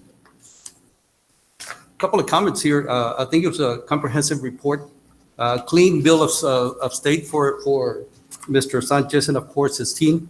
But as we mentioned earlier, local funding is expected to decrease and state revenue increase over the next few years due to House Bill 3, like you mentioned. But also, Weslaco ISD has received the highest financial accountability rating of superior achievement over the last several years, 18 years actually. And the last 4 years have been a perfect score. So Mr. Sanchez and your team have done an excellent job. We'll continue with the recommendations that they provided, which is, they're important, you know, in certain areas. But I think the district and of course, business office is doing a very good job. Thank you. Thank you. Okay. Need to vote? Signify your approval by saying aye to support the motion by Mr. Gonzalez and the second by, no, Dr. Rodriguez motion, made the move and Andrew seconded to approve the approval of the comprehensive annual financial report for the fiscal year 31-2020. Mrs. Saita? Aye. Mr. Gonzalez? Aye. Dr. Heyman? Aye. Jose Trevino? Aye. Mr. Nieto? Aye. And Mr. Los Santos? Aye. Motion carries. Item B. Discussion and possible action for the board to consider approval of the administration's ranking recommendation for the construction of the Bobby Lackey Stadium Visitor Parking Lot Paving Project, CSP number 21-01-19. Dr. Board of Trustees, thank you. A little background. This project is to pave the visitor side area at Bobby Lackey Stadium, necessitated by the fact that additional parking is needed and to adequately comply with all ADA requirements. This project was presented to and approved by the district's facility committee prior to presenting it to the board for approval. Going back to November 11, 2019, That's when the board approved the procurement method of construction for this project. As part of this approval, the board selected the competitive sealed proposal as the procurement method of construction, delegated ranking authority to administration, and approved the criteria and points as presented. We had a total of 9 vendors submit bid packages. The committee reviewed and ranked all vendor contractors in the table below. The table shows the vendors, the total project cost, completion time, and they're ranked by awarded points received. You'll see an NA for awards points to 2 vendors. These were not awarded points since their project cost was more than twice the low bid cost. So I am recommending that the Board of Trustees approve the administration's ranking recommendation of the proposals received for the construction of this paving project as part of CSP 21-1-19. This constitutes board approval for the administration to negotiate a contract with contractor rank number 1. If negotiations cannot be agreed on with contractor rank number 1, the district will end negotiations with this vendor in writing and will start negotiations with number 2. If the negotiations cannot be agreed with number 2, the district will end negotiations with that vendor in writing and start negotiations with number 3. The same process would be followed for the remaining contractors if needed. So, and if negotiations cannot be agreed upon with anybody, we would start the process all over. So administration is recommending the Mid-Valley Paving, Inc. for Mercedes, Texas, total project cost of $715,986. Days to complete, 120. It was ranked first and received 540 points. It is about $118,000 more than the second ranked. And the committee can talk about why they selected the Mid-Valley Paving, if you I'll have any make a questions. motion to approve the administration's ranking. Go with Mid-Valley Paving. Okay, Mr. Gonzalez makes a motion to approve. Do we have a second? I'll second that. Dr. Jaime, seconds. Is there any discussion? I have a question. I was looking over at the district facility committee. I was wondering, who's this? Who's in the district facility committee? And I looked over to the back and I see a name that I do not recognize, Mariano Garcia, PE engineer with M. Garcia Engineering. So my question is this, are we hiring engineers for this project or is it just bidding? We already did Yes. before we were, okay, that's what I was wondering. It already Yes. got approved before we were even here. He's the Okay. project engineer. So, and that engineer there is going to be working with, if we choose Mid-Valley Paving Yes. to work with them, Overseeing the construction. overseeing the construction, okay. So then the fee of the engineer is already in the 715,000, or is that separate? No, that's separate. That's separate. So this is actually going to be more than 750? Yes, sir. Mr. Sanchez, Mid-Valley Pavement, are they the ones that did the turf at both stadiums? Yeah, they worked on the Weslaco ISD Stadium. Yes, And sir. they did some work at the track at Lucky Stadium. Right, okay. 'Cause I was here when they did that work and I was very impressed with their, the quality of what they do and They and they're did here, so, the, yeah, they thank you did for the new that. stadium, no? There's a company that did the new stadium? And I know they did on the track, the running track. And the turf. Yes. And the turf, they did finalize it, yes. They were the sub on the company. And then Correct. and I know they fixed a couple of patches over at East, maybe The when we were turf- doing the turf. The turf company was somebody else, but they were a sub on it. Yeah, I was there through the whole turf process. company and, was someone else. Yes, correct. Turf company But I was think somebody they else. hired them, coach. To, The prepping? all the grading and all of that Right. stuff, and I know they did the track. Yeah. Yes. They did the infrastructure, coach, and they completed the work on time? Yes. Well, Coach Jones can elaborate more. any other discussion? My concern is just the difference of amount. And obviously, I don't know D&T construction, and I know this was previously ranked and previously selected, but I just, to me, it's again, we're walking into something that was already pre-approved previously, and I'm gonna have to abstain on this. I don't understand why I know that I see the number of days, the difference of days, 40 days, 48-day difference.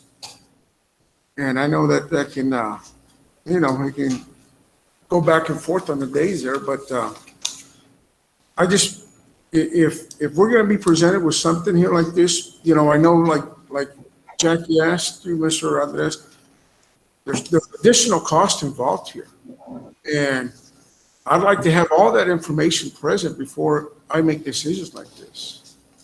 Because I mean, it's, at the end of the day, we're sitting here just spending money. You know, obviously, and I don't know what conditions the pavement is or what have you, but, you know, I need more information. Mr. Rojas, can you give us a little more detail? Yes, sir. Thank you, Mr. President and members of the board. This particular project, again, like Dr. Gonzalez mentioned, it's really driven by the need for the additional parking. We have caliche right now at Weslaco Stadium, and it's worked for years. We have issues with handicap parking. We don't have any really designated handicap parking at Weslaco Stadium on the visitor side. We have, I think, 2 or 3 stalls, and the rest of them we have to kind of makeshift them. And so we do run some problems when we have events, not just football, but any events that we have at the stadium, with wheelchair access and having to, you know, mobilize themselves on the caliche. The other big component of this project is flooding and drainage issues. One of the targets we want to hit also with this project is, you know, to properly, you know, drain the water that we have whenever we do have, you know, heavy rain, you know, because right now the way it's designed or the way it is right now, even after many loads of caliche we put up there ourselves, we have a lot of water retainage that ends up, you know, on the turf, or, you know, us not able to use the parking period. And so those are some of the issues that we have. As far as, you know, why mid-valley paving, it's a criteria, members of the board that we have selected that I think has been approved by the board. And so it's the criteria is points based on not just pricing, but that they provide us with all the documentation that is required as part of the criteria. Of course, the days, you know, they receive 0 points, which is the second lowest bidder, or the lowest bidder. They had very minimal experience in this project. This project is going to be in detail of grading, laser grading, compacting, curbs, entrances, asphalt, and concrete work as well. It includes concrete underneath the bleachers as well on the visitor side, which we currently don't have. So it's a combination of a very intrinsic work that requires the experience that we feel mid-valley paving brings, as compared to BNC construction, which we, you know, even after checking into references, myself and Mr. Americo Arson, very minimal experience when it comes to those details of the project. We got to keep in mind that we have buses and 18-wheelers that also will be using that parking lot. So the compaction of the soil and the asphalt material that we have to use, and of course, you know, the specifications to the rebar and things of that nature need to be at a very specific point because of the additional stress that the parking lot is going to have. So we felt that those are areas that we were concerned with, and no disrespect, of course, to DNT Construction at all.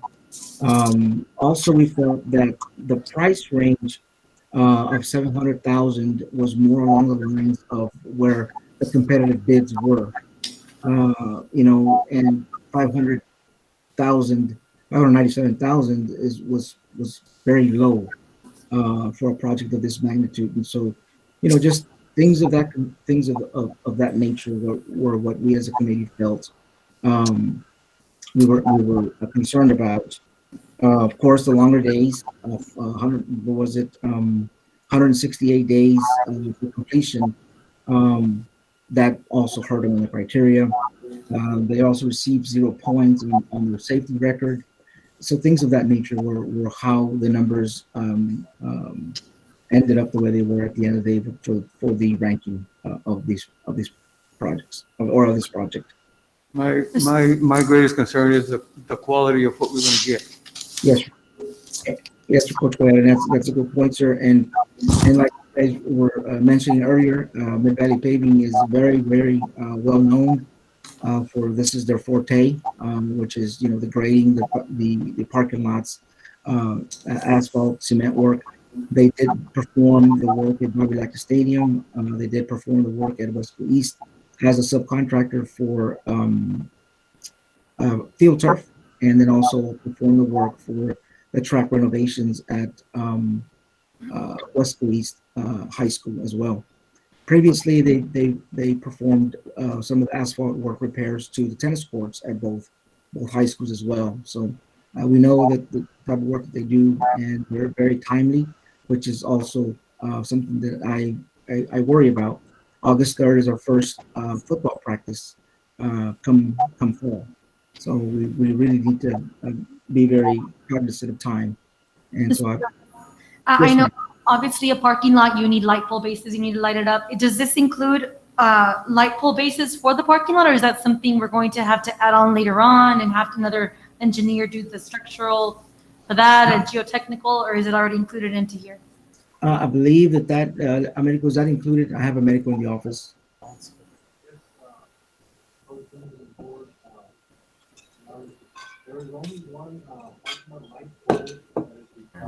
He's on mute, Mr. Garza. On mute. So the answer was yes, ma'am. We do have one light pole that is required. We did extend the size of the parking lot as to maximize the number of stalls. So we're roughly getting 266 stalls. One of the things that we also keep in mind is that stadium lighting is going to be on at the time of events, especially in the evenings. And we normally do not turn off the lights until we feel that it's safe. I'm in charge of turning off the lights. And so I usually am turning them off around midnight just to make sure that everybody has cleared the premises to be safe. But Mr. Merkel, we're ruling that we have one light pole. Yes, as I was saying, I apologize, I was muted there, but yes, we only have one light pole that's required, and that's going to be in that area of the property we acquired, over close to the northeast side of the parking lot there, close to the Pike. Otherwise, there's spillage of lighting from the stadium lights all over the place, and there's plenty of lighting around there. Okay. Any more discussion? He said one, but that's not included in the price, right? Or it is, Mid Valley Paving is doing that? Yes, it is part of the project. It is part of the construction drawings. Yes. All right. Okay. Again, for me, I need all the numbers presented, and I know now, I know the area you're talking about, Coach Rojas, there on the east side of the stadium. Yes, correct, yes, sir. But I can't put my stamp on this. I it feels like I'm in the blind with all this information here with this, I think if this would have been, presented a lot sooner than just Friday, I think it would be, we could better study this and see, but I'm more concerned about the numbers is what I'm concerned about, that there's a difference already. It's pavement. We're not talking about a construction of a facility. It's pavement. And everybody uses the same material. So that's my take on this for whatever it's worth. Thank you. Anybody else? Okay.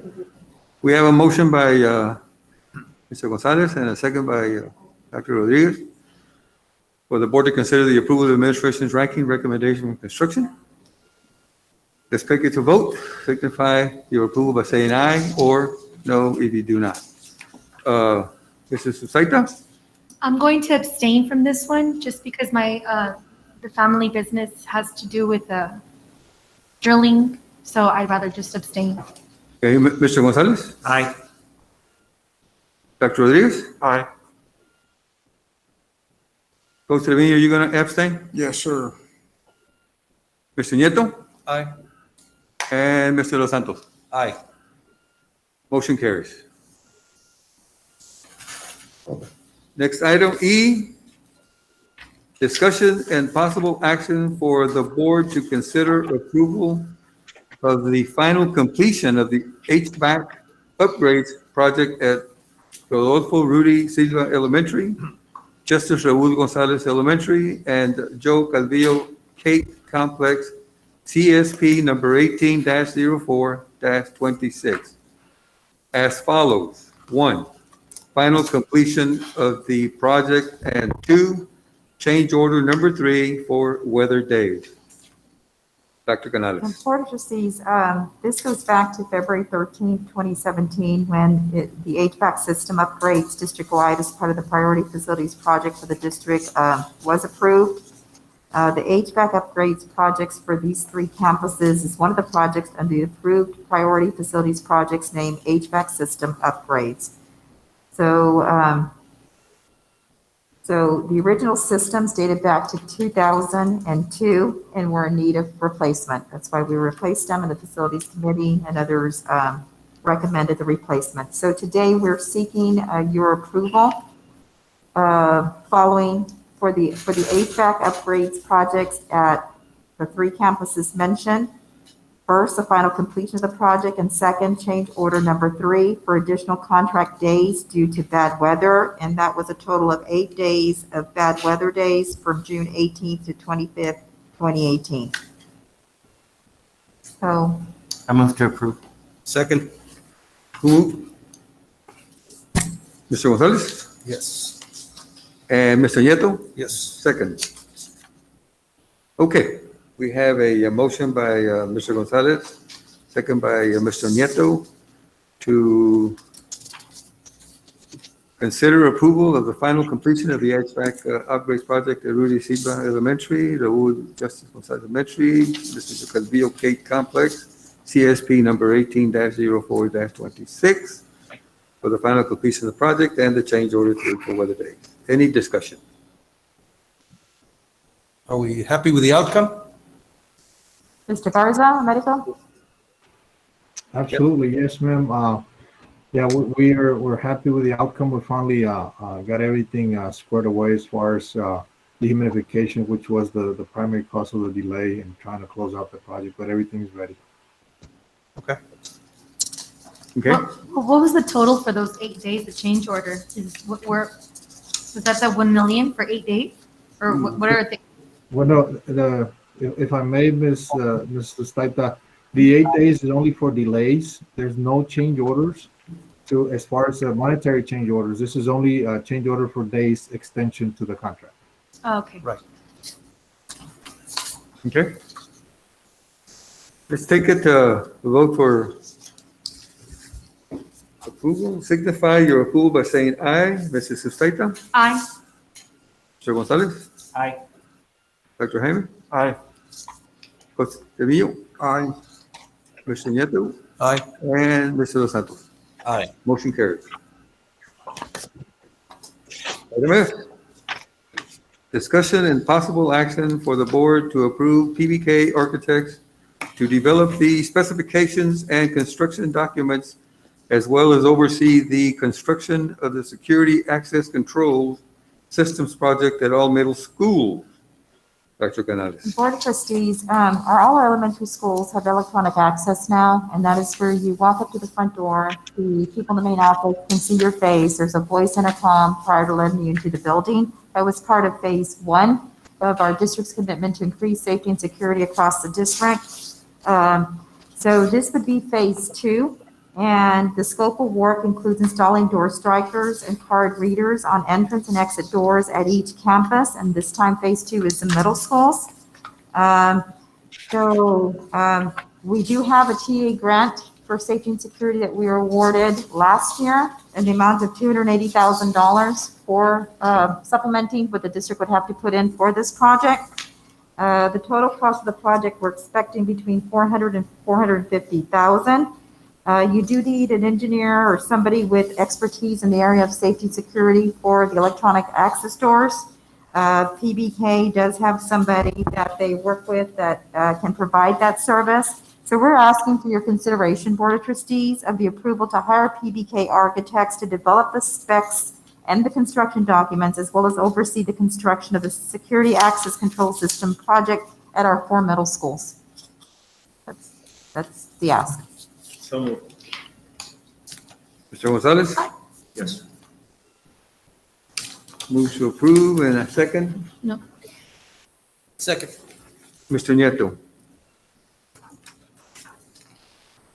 Okay, we have motion by Mr. Gonzalez to approve, a second by Mr. Nieto, to approve PBK Architects to develop the specifications and construction documents as well as oversee the construction of the security access control systems project at all middle schools. Any discussion? Dr. Canales, this is, okay, so we have all our elementary schools up and running with the safety, correct? Yes, sir. And so the next step was going to be middle schools and then the high schools last, correct? Yes, sir. And you mentioned a grant? We do have a TA grant in the amount of $280,000. A TA grant in the amount of $280,000. Sure. And then you said they have to be certified? I don't know if I use the correct word. Mr. Riojas, will you chime in on what's needed? Yes, thank you, Dr. Canales. Coach Cuellar, Mr. President, and Mr. Gonzalez on the question. Yes, so the reason we are seeking approval to move forward with PBK is PBK pretty much is kind of a one-stop shop for us as a school district. This is considered a construction project because we have to, we're going to be drilling into the wall. We're going to be doing wiring, access control, cameras, voice monitoring, those kinds of items of that nature. And so we will have to have plans and specifications. The beauty of the district working through PBK in this project is that PBK has its own in-house engineer or engineering firm that works directly with PBK, which is Leaf Engineering. This is their area of specialty, security access control. And so in our previous experience with our previous project, we had some struggles when it comes to the expertise involved when you're talking about the different components that will be required for the security access control. And so to answer the question, I think, I'm sorry, Mr. President, I went a little too long, but the answer is yes, we will have to have engineer seal approval to move forward with this project. So by them having them in-house, obviously just means we'll save a little bit more money. Yes, sir. By them having them in-house, we don't have to, I guess, go out and require an engineer to do that work that we need to have sealed. Mr. Riojas, when I read this agenda item, the first thing that I thought to myself was, do we need an architect or an engineer to do this? And I was reading on TASB that it says here, if it's a public work involving engineering in which public health, welfare, or safety is involved, which is everything really the school is, then yes, we do need an architect or an engineer to develop these plans for us. But my question is, in the procurement of the architect and the engineer, we do or we can get an RFQ for an architect or engineer. Did we, before I was here, did we or did we not get somebody for this, or did we just pick, let's just go with PBK? Or who just said, let's just go with PBK? Or were there any RFQs to who can do this for us? We did that in the past couple of years ago, if I might interject, sorry. Architects, and PBK is one of the companies that got selected. And we also have approved already PBK architect with Leaf Engineers to work at Weslaco ISD High School on an HVAC improvements there and some roofing. And both got hired, PBK as architects and Leaf Engineering at the engineering part of the project.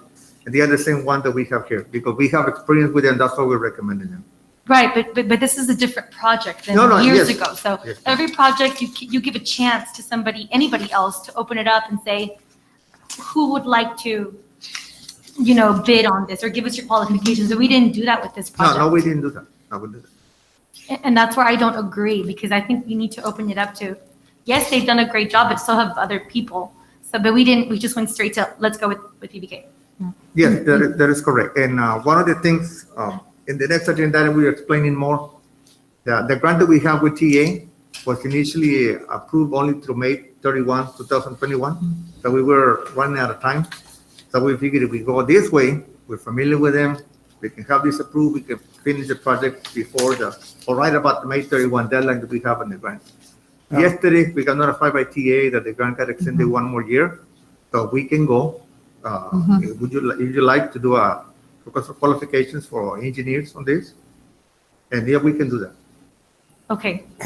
And question, Mr. Sanchez, the architect fee, that's your normal rate, 7%? No, the architects 6%. Sometimes engineers can go between 6 to 8%. Okay. So this is one fee for both services. It's mostly engineering, the service. There's some architectural involved.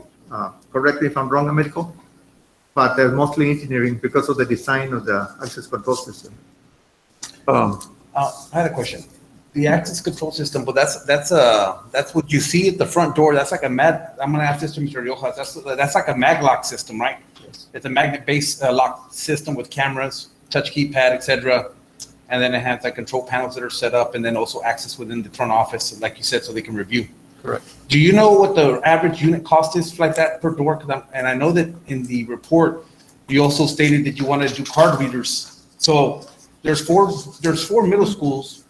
And how many doors at each school are you planning to put the maglock system for the entry? Of course, that's probably one, because they have one main entrance. And then how many card readers are going to be installed? Because each of those come with a unit cost. So I'm just kind of curious because I'm looking at the total. So I was wondering how many doors at each of the 4 middle schools are going to actually have system installed? That's a huge question, sir. That's part of the assessment that PBK will provide as part of their fee, is to visit with the campuses, visit with the team, administration, and determine exactly what doors are gonna be the actual magnetic, the actual voice command, the camera, and what doors will only have, per se, a access control, or what's the word I'm looking for? There's a Coach, I think I can answer that, Mr. Los Santos.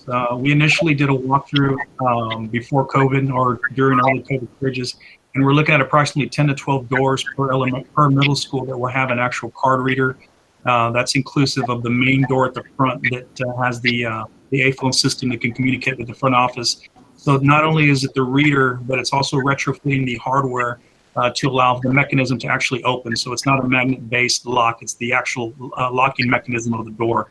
So based on what we spent on the elementary school project, we're on the cost per door, that's where we're basing the estimated cost on the total project. So we have elementaries at 5 to 7 doors a piece. So now that'll be and that was almost $600,000. So you're looking at less campuses with a few more doors. So that's, the cost of the project will be about half. How much did you say was the cost per door for the elementaries? The total cost of the project, it was about $580,000, and that does not include the engineering fees. But I know, but you said earlier, did you say 5,000 per door that you were paying? No. I said it was approximately $580,000 for all 10 middle schools, with the 7 doors apiece. And these are the readers. Every single door has a sensor that will indicate when the door is opened. Right. So all of the doors are censored. 10 to 12, depending on the campus, will have the actual card reader. Yeah, because those are also wired and connected to the fire alarm system, correct? Right? That way, in case there's an emergency, something like that, those doors can open and they'll have access and they'll be. It's not connected to the fire system, but what it does is there's a release, so the campus administrator can unlock all the doors, and I'm sorry, you are correct. It will be connected to the fire system, so if the fire alarm does go off, it automatically opens all the doors and makes sure they don't lock. No, and the only reason I'm asking, I'm not going to discuss it now in public, but I know that each of those systems, there's local companies that provide those services. I know just because of other districts that have installed them, and they usually come at a unit cost per door. So that's why I was kind of curious, but we can discuss that later. And is there a timeline by when this has to be completed? President Cuellar, the TA, we received notice from TA, was it yesterday, Mr. Sanchez? Yes. That the timeline has now been extended to 2022. Is it May? May 2022. They'd like for us to finish it before the end of the grant so that we get to enjoy the project before the grant ends. But we have another year to work with. The grant is in the amount of 279,000 is what it is. Okay, so Yes. how did we come up with 400 to 450? Did we get a price for what like you said, all the equipment and everything? Okay. Yeah, that was an estimate based upon That's the an experience with estimate. elementary We schools. don't know the Okay, amount. that's about 100, because it's 4 schools we're going to install them, right? So it's about 100,000, a little bit over 100,000 per school. to And put this approximately 50 system in. doors, that's what they were saying right now, about 12 more or 10 less. to 12 doors per middle school. Please. Right. Okay. So, 12 yeah. doors. But we're still gonna have time to talk about that later, right? As far We as- still, we have more time on this item than we thought, so, you know. Mr. De Leon, I'm sorry. Just a quick question on the timeline. Once it's approved, what are we looking at? How much time does this project take to complete? Just thinking ahead of next school year and trying to see if we can get this done before the next school year? The sooner that we act on this, yes, I'd like to have it up and going by the start of next school year. So more than likely, you have April and May to once the architect designs the system and then it gets put out to bid. Again, that would be the next agenda item, and then going back and forth with the engineer and the architect and the companies, and then we'd have to bring that back to you, to the board for approval. Ranking, and then we'd go back and negotiate with the top ranked firm. And if that's, of course, if they're in agreement, then of course we'd move forward. So with this schedule, we could have it all said and done by the start of next school year. Any delays, of course, would delay appropriately.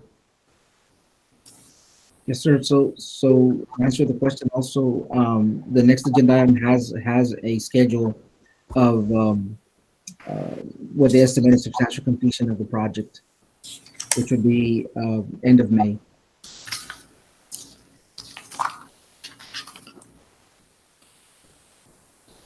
I make a motion to table this and look into this again. We're presented with something. It almost seems like we're picking and choosing what you guys bring to us. And here, obviously, it seems like a We decision. already that have we made. a motion that we have to. Okay, there was a motion made already? Okay. And then, Vote on and it then, and then. Coach I- Nieto, so that's my Coach, concern with this. Coach Cuellar, yes, sir. I'll rescind my motion. If it's the feeling of the board to go to RFQ, I have no problem with that. I'll rescind my motion. Okay, Mr. Gonzalez is going to rescind his motion. Do I have approval by the board? Do Did I we need to act on that by each one? So, because we want to have, let's vote to rescind because it is the property of the board. Mrs. Tata, will you approve the rescind? Yes. Okay, Mr. Gonzalez, you have asked to be rescinded. Dr. Rodriguez? Yes. Costeño? Yes. And Mr. Nieto? Yes. And Mr. Los Santos? Yes. Okay, the motion has been rescinded. And now we have another motion now on the floor by Costeño to table. Table this. Do I need a Further second for it to be tabled? Okay, I have a motion by Coach Trevino to table Second. and a second by Mr. Nieto. Let's vote for approval. Signify your approval by saying aye. Mrs. Saita? Aye. Mr. Gonzalez? Aye. Dr. Rodriguez? Aye. Coach Trevino? Aye. Mr. Nieto? Aye. And Mr. Los Santos? Aye. Motion carries. Okay. Item G. Discussion and possible action for the board to consider approval of the procurement method of construction for the design and installation of a security access control systems at all middle schools. Board determination, number one, of a procurement method of construction that would provide the best value to the district for the project. Number 2, board determination to retain the authority to rank the proposals to be received for this project, or board delegation of their authority to the administration to rank the proposals to be received. And 3, approval of criteria and points to be used for ranking the proposals. Dr. Canal? Board of Trustees, well, this one was related to the previous item that has been tabled. We can probably move ahead with it or not. So, Mr. Riojas, do you have anything to add on this discussion item? This is part of the other one, correct? Yes. So we might as well table. So we can pull it. Since it's part of the other. We can pull it. Administration will pull it. So I move to table this item. Mr. Nieto moves the table. Correct. And do I have a second? Second. Second by Mr. Gonzalez. Okay, we have a motion to table this procurement method of construction for the design and installation of the security access control system for all middle schools. For 1, board determination of the procurement method of construction that would provide the best value to the district for the project. 2, board determination to retain the authority to rank the proposals to be received for this project, or board delegation of the authority to administration to rank the proposals to be received. And 3, approval of criteria and points to be used for ranking the proposals. Put it to a vote. Signify your approval by saying aye. Mr. Saita? Aye. Mr. Gonzalez? Aye. Dr. Rodriguez? Aye. Porcelillo? Aye. Mr. Nieto? Aye. And Mr. Los Santos? Aye. Okay, motion carries. Takes us to item 16. Closed meeting to discuss personnel matters. Texas Government Code 551.074. 1, employment of personnel. 2, resignations. 3, deliberation regarding the appointment, employment, evaluation, reassignment, duties, discipline, or dismissal of a public officer or employee. Texas Government Code 551.074 and 551.071. B, deliberation regarding acquisition of real property. Texas Government Code 551.072. C, consultation with attorney regarding A, pending or contemplated litigation. B, a settlement offer. Or C, a matter in which the duty of the attorney to the Weslaco ISD under the Texas disciplinary rules of professional conduct of the State Board of Texas clearly conflicts with the Chapter 551 of the Texas Government Code, Texas Government Code 551.071. And D, consultation with attorney regarding legal merits with the engagement letter contract for the forensic audit of district finances and operations. The time now is 9:54, and we will go into closed session.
10:30, and we are reconvene the open meeting. Item 17. A, possible action if necessary on items discussed in closed meeting. Dr. Canales? Board of Trustees, I ask that you, I recommend that you approve the resignations of certified personnel as discussed in closed session. So moved. Second. Okay, we have a motion by Mr. Gonzalez and a second by Dr. Rodriguez to approve the resignations or? Resignation as discussed in closed session. Is there any discussion? If not, let's vote. Signify your approval by saying aye. Mr. Saita? Aye. Mr. Gonzalez? Aye.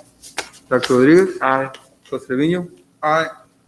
Nieto? Aye. And Mr. Los Santos? Aye. Motion carries.